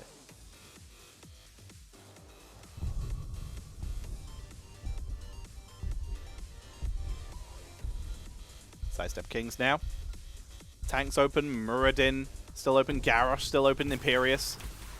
They save their tanks to last. They go for, very similar to first draft, they bring out Deathwing and Sonya. They leave Leoric open because they don't think Simplicity will pick a second/third Bruiser. So they leave Deathwing open. They've already removed 2 of the big CC plays and Zeratul, the biggest threats that they face to that Deathwing in game number 1. And they go back to this strategy again. But they pick it anyway. The prediction was wrong. Double support, Leoric Uther Hogger.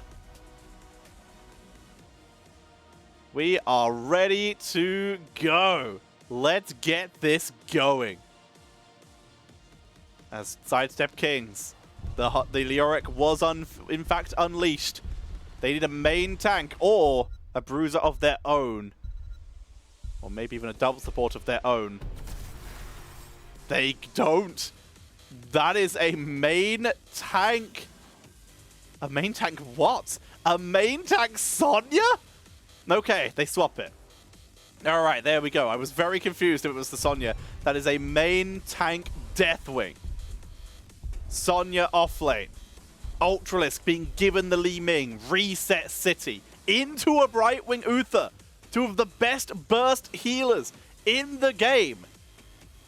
Sidestep Kings playing one of the riskiest drafts I have ever seen.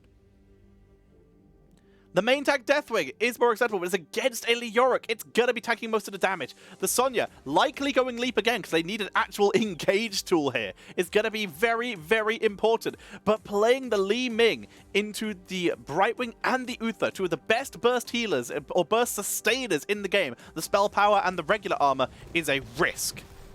Will they regret it? There's only one way to find out. As we head into game number 5. 1 win into a potential reverse sweep. Sidestep Kings running a main tank Deathwing. On the right, Simplicity. 1 win away from playing against 30k in the final match of the playoff gauntlet. Double support, Brightwing, Uther, solo, range, damage, Chromie. Let's see what they can do. Lutano playing the Hogger. Masquerade, the main tank on Uther. Main tank Uther style. Deathwing gonna land. Started the game in the sky. They've gone for the melee Deathwing build. They're gonna try and step up. Get some trade already. Drain Hope pings off an armor plate straight away. Go for melee Deathwing build. His main Fire Stomp. The Incinerate's going to give him a lot of extra sustain as the body blocks on Hyde. Very nearly finish him off. Ultralisk from behind, trying to get some damage output. Teleport in from Legacy with the burst heal on the level 1 talent. Self-cleanse from Legacy gets him out of danger. And Lutano able to body block everyone else. Lutano in the 4-man with this Hogger. It's a lot of damage. Pops the second armor plate off of Cattle. Lutano is literally just playing in their face right now as Chromie sieges away at the minion wave. Leoric already double soaking. They're just going to focus on the 4-man bot lane and get that camp while Leoric grabs both waves. This will be easier once he has Neil Peasants, but he can do this even from level 1.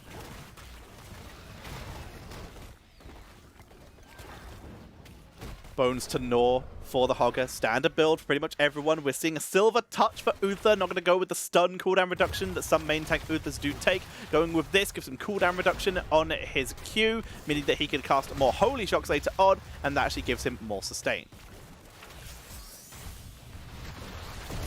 Cattle just going to land onto Masquerade here, but it's a little bit of pressure in. Camp very easily cleaned up by Sidestep Kings, that extra damage dealer, beginning to work a little bit in their favor for the start of this game. Lutano tries to pile on the pressure. Plate 1 and Plate 2 going to be taken out on Cattle. They are really eating him. Got Filth able to wrap around Lutano, who goes in for the Ultralisk here, not able to find the kill. Game already very chaotic at the start here. Sonya soaking as best she can. Her and Leoric both have been double soaking points of this game. Now Sidestep Kings will be the ones to rotate. Leoric getting some experience. You can see the Sonya already coming down to help her team clear this out. Whirlwind fast wave clear gets away a little bit of extra sustain. Full slam build. Triumphate. Charge strikes for the Cassia, and very interestingly, the Dream Shot coming in for the Brightwing, not going for the Unstable Anomaly, instead the cooldown reduction and extra range. Great for interrupting objectives on this map by preventing people from channeling from much further away, and in the high cooldown on the big hitbox targets like Deathwing, allowing you to spam it a little bit more. And Holy Shock, now online for Masquerade. That's a big sustain talent for him. Very good use of that meat there. Lutano really coming in with the loot horde. Posty channeling in round 2. 1-for-1 trade up in top. Leoric a little bit quicker. Leoric goes to soak top though. Sonya goes to soak mid. Neither one coming down for their team yet. Cattle in ranged mode currently. Trying to make the most of all the crowd control that he has. Pushing forward.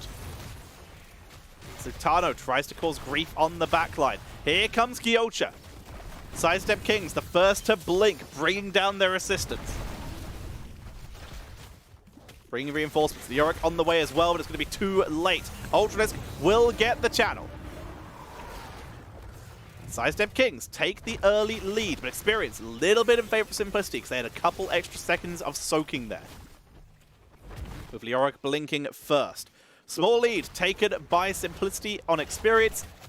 Core health in favor of Sidestep Kings as they begin work on their Sapper camp. Here comes the invade. Lutano just going in real deep. There's only 3 of them. Loot Horde is down, and that is a very easy camp steal. Here comes Cattle to try and get revenge. If they can't have the camp, they'll have the kills. Chromie's down. Legacy in full retreat. Down goes Uther, and Cure will be eaten alive. Can Lutano get Godfilth, though? Godfilth is in a bit of trouble. Cure goes down. They turn onto Lutano, but Godfilth has very little health. Body blocks from Cattle. Keeps alive. Legacy comes back in for one more go. Lutano is still in their backline. Here he goes! Round and round, and Lutano goes. Where will it stop? Nobody knows. Cattle knows. Eats his face. That's gonna be a kill. 4 kills going over to Sidestep Kings in that fight. They come out very far ahead. They lose the cap, but a big experience boost just went in their favor. Boss has spawned onto the map. Next objective in bottom lane. Poisoned Spear gonna be coming in for the Sonya once again. This is a map where we would really expect to see, in my opinion, the battle rage. But nope, Poisoned Spear, more damage, more deeps, please.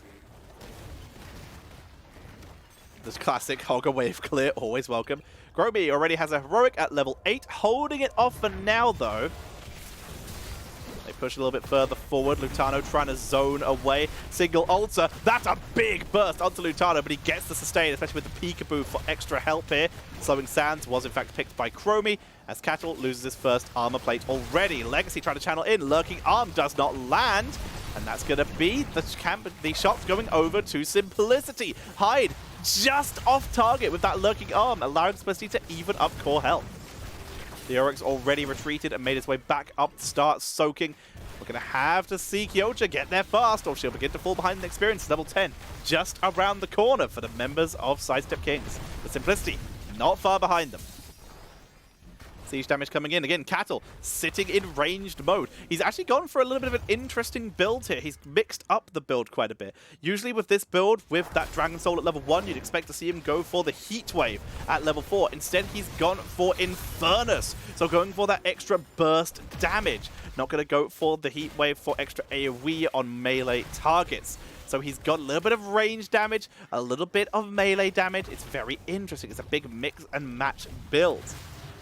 Potentially could still be setting up for a very range style here. Sustain himself from range, not worrying about using the Molten Blood to try and tank through when he's just going to be eating the poke hits. This could just be a range sustain build. Very interesting. We'll have to see if he goes for that Wicked Inferno.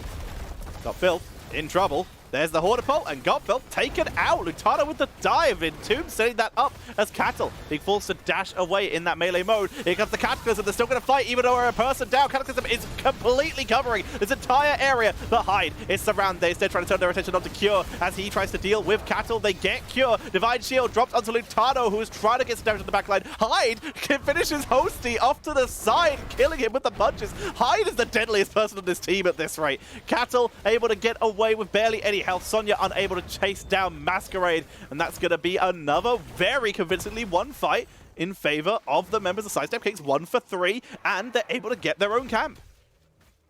Again, we see Simplicity invading, and again, Sidestep Kings completely punish him. Shots taken by the side of Sidestep Kings. Core health still completely even between these two teams. But Simplicity, they're still in this game, but they keep doing exactly Sigatai. They keep doing the same thing. Do you know what the definition of insanity is? It's maybe you're a higher level and you have a different talent that might make you win this time. As Kyota is going to pick up, is going to try and pick up the siege. Lutano on the point, burns the Hortipole to give himself the sustain on this objective. Uther already down in Tomb, hits absolutely no one. Legacy and Lutano forced off the point. It's up to Cure now, who is getting a big old Drain Hope. And Cattle ain't looking so hot, tries to stay through. Sonya's already down, Cattle breaks away. The camp is taken by Simplicities, but Sidestep Kings are still looking for kills. Hyde is low, he gets the heal with the bio kill switch, and Cure will drop. Legacy survives, but that is 4 for 1 in exchange for a camp. Sidestep Kings fighting over camps is their freaking territory as they eat yet another kill. Cattle is in fact going for a hybrid build as he picks up Wicked Inferno. Not going to go for the Ruination here. Level 16, he could go for the Elementium plating or configuration, but right now, looks like he's going to be pretty comfortable going for that configuration as he's just gone for a Molten Breath build with extra. Level 13 advantage still currently in favor of Sidestep Kings.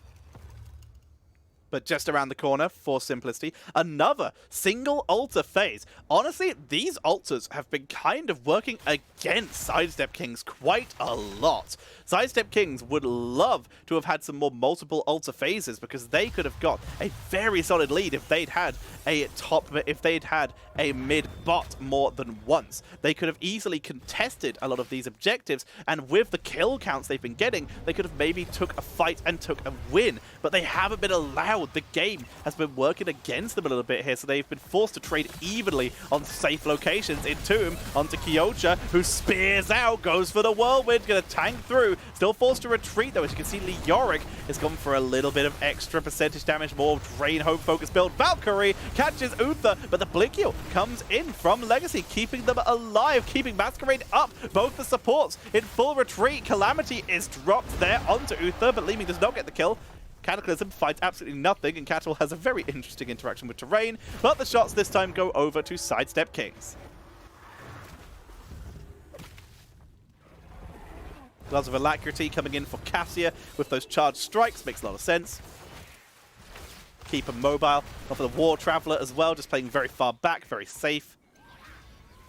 Has been targeted quite a bit here, so is really just trying to not get focused down.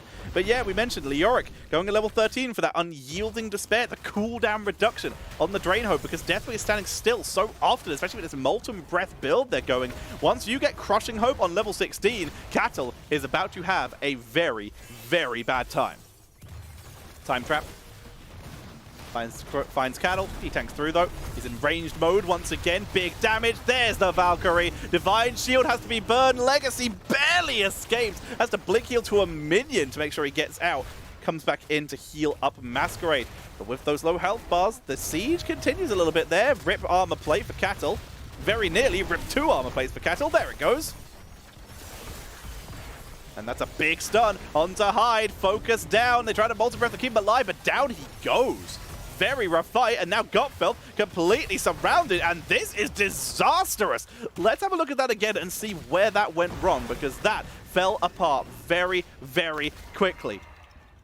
Keep an eye on this. So Cattle taking quite a few shots. Also, unlucky triple alter phase, the one time they actually lose a fight. Couple shots onto Cattle works very, very well. But you can see here, Lutano coming in from the side, sets up the Horde pole and stuns out Hyde. Gets into the back line and separates them. And Hosty was always baiting Gotfeld out of position and really was able to reset that fight and take a big advantage for his team.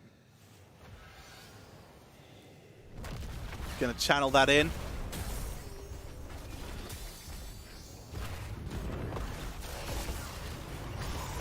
Ultralisk retreating out here, focus down, he will escape. Very nearly dropping a kill here because Simplicity, they are still behind in terms of objective. Here comes Kyocha. He's trying to go in. Rip is Wrath of Berserker, no leap. Cataclysm is burned.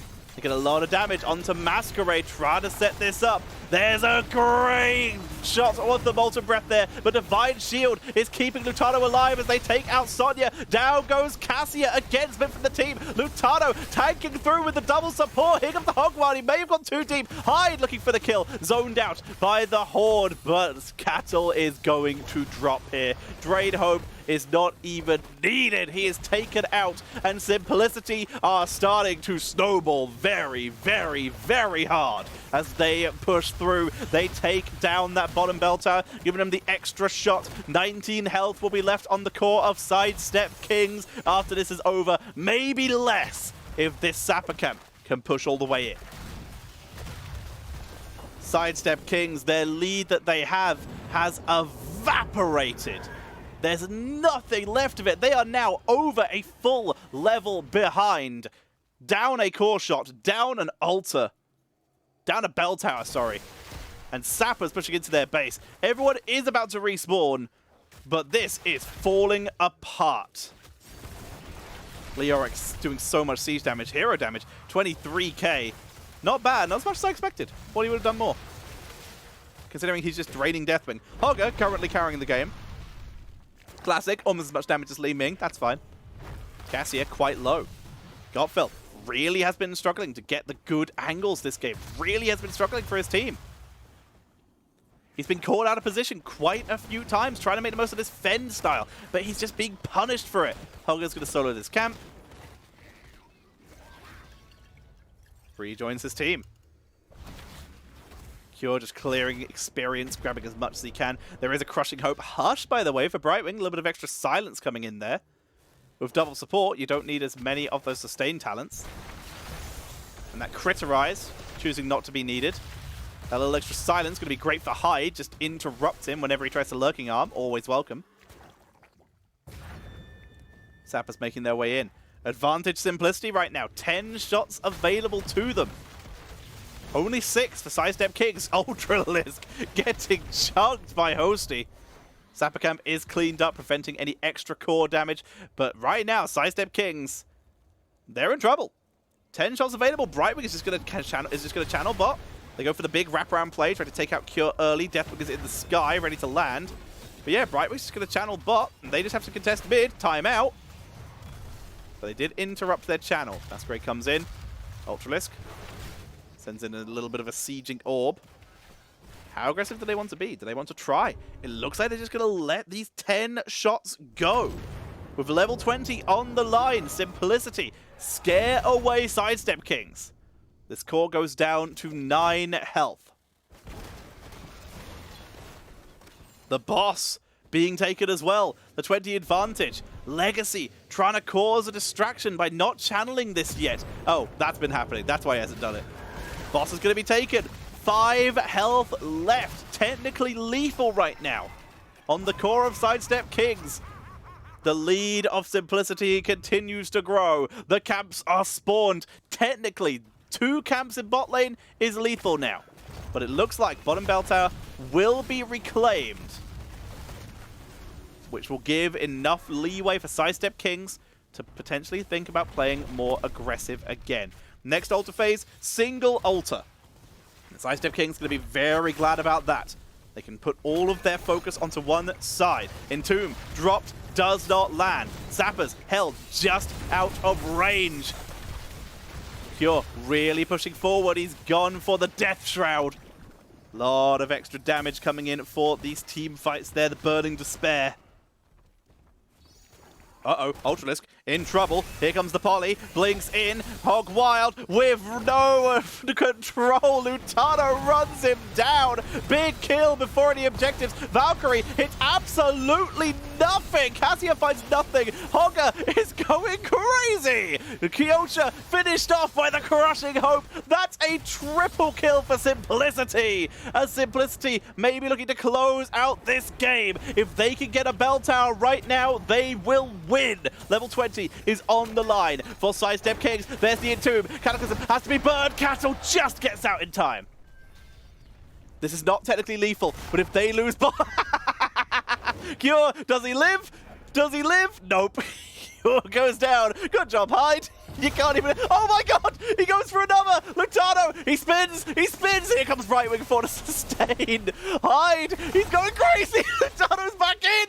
Hyde is carrying! Ornifol has to be burned! He's killing them by himself! Hyde looks for more! Masquerade's in trouble! He's going for the objective! He's running forward! But Hyde, he will go down! The bell tower has been claimed! And with that, game number 3 and the series will go over to Simplicity. They will move on to the final round of the gauntlet to play against 30k to decide who. Oh, wait, we're still going. Cattle dives deep. He's trying to hold. Cassia's making her way in Godfilth and Sonya are on the way. The Sappers make their way into the core. 3 health left on the core. Masquerade is going to be interrupted one more time. Godfilth plays into the back line as Kyocha dives in for one last chance. Down goes Cassia. It's up to Kyocha. 1 versus 5 to save the game. But the drained hope is too much. All hope has been drained from Sidestep Kings. And this time, Simplicity, with nothing to stop them, will move on to the final round of the CCL Playoffs Gauntlet.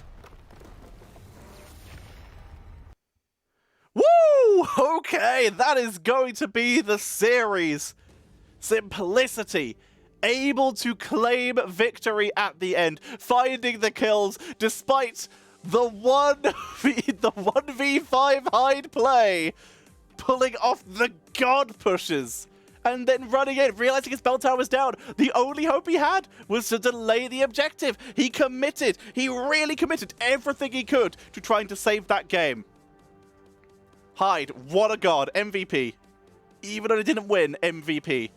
But Simplicity, they were able to find the kills when it mattered. That mid-area fight was perfect. They split the team beautifully with Hogger, completely cutting off people from their escape. They completely body-blocked in Godfilth and focused him down.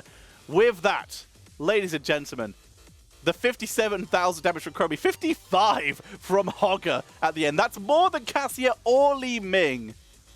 Lutano, just deep. Also, the no control kill when there's no one else to bounce to, so literally just running down a single person is cruel, but awesome. Great use that level 20. The Rock Stopper from Cassia, not enough to sustain through. But, ladies and gentlemen, excuse me, that is game. That is game number 4, and the series to Simplicity, meaning that our final matchup for tonight, coming up next, will be 30k. Hang on, let me refresh this. So it's going to look weird for a second while I fix it. Interact. No adverts. You don't pay to be on my stream. Get out of here. Whee. There we go. Our final matchup for the CCL Playoff Gauntlet. Simplicity fighting their way all the way from 5th place. We'll be playing against 30k. Sorry, 6th place. I can math. It is doable. It is doable for Simplicity, but 30k, the final boss that stands in their way. Who will make it into the next round? we will be seeing very shortly. The second the mainstream does their player interview, I will jump over to that while I set up the overlay for the next stream, for the next game, sorry, which appears to be now. So I will send you over to that quickly while we get everything set up. How did it feel kind of going through those games? What was sort of your emotional state as you were so close to get the 2-0 fairly easy, then lose game 3, then game 4 is close? How are you feeling right now? I mean, we should have won. Like we need to put these games away. I'm all game face right now. This is me when I'm very focused. It's not fun Lutana right now. We're trying to get the W and we're trying to go to playoffs. We weren't happy with our placement, so I'm trying to get going. All right, Grubby, what do you got? Were you able to hold back additional strategies and drafts? Was that the ambition besides winning? Were you thirsty enough to come in with secrets into 30K, which is your next challenge? Yeah, we have more drafts. I'll say. And don't say any more than that. Yeah, no, we're not going to ask the details of it. Yeah, congrats. The work is not done yet. Of course, there's no prize money difference to being in the place you are now, where you started this weekend. You got to get one more victory to make it all worth it. Nice hogger, by the way.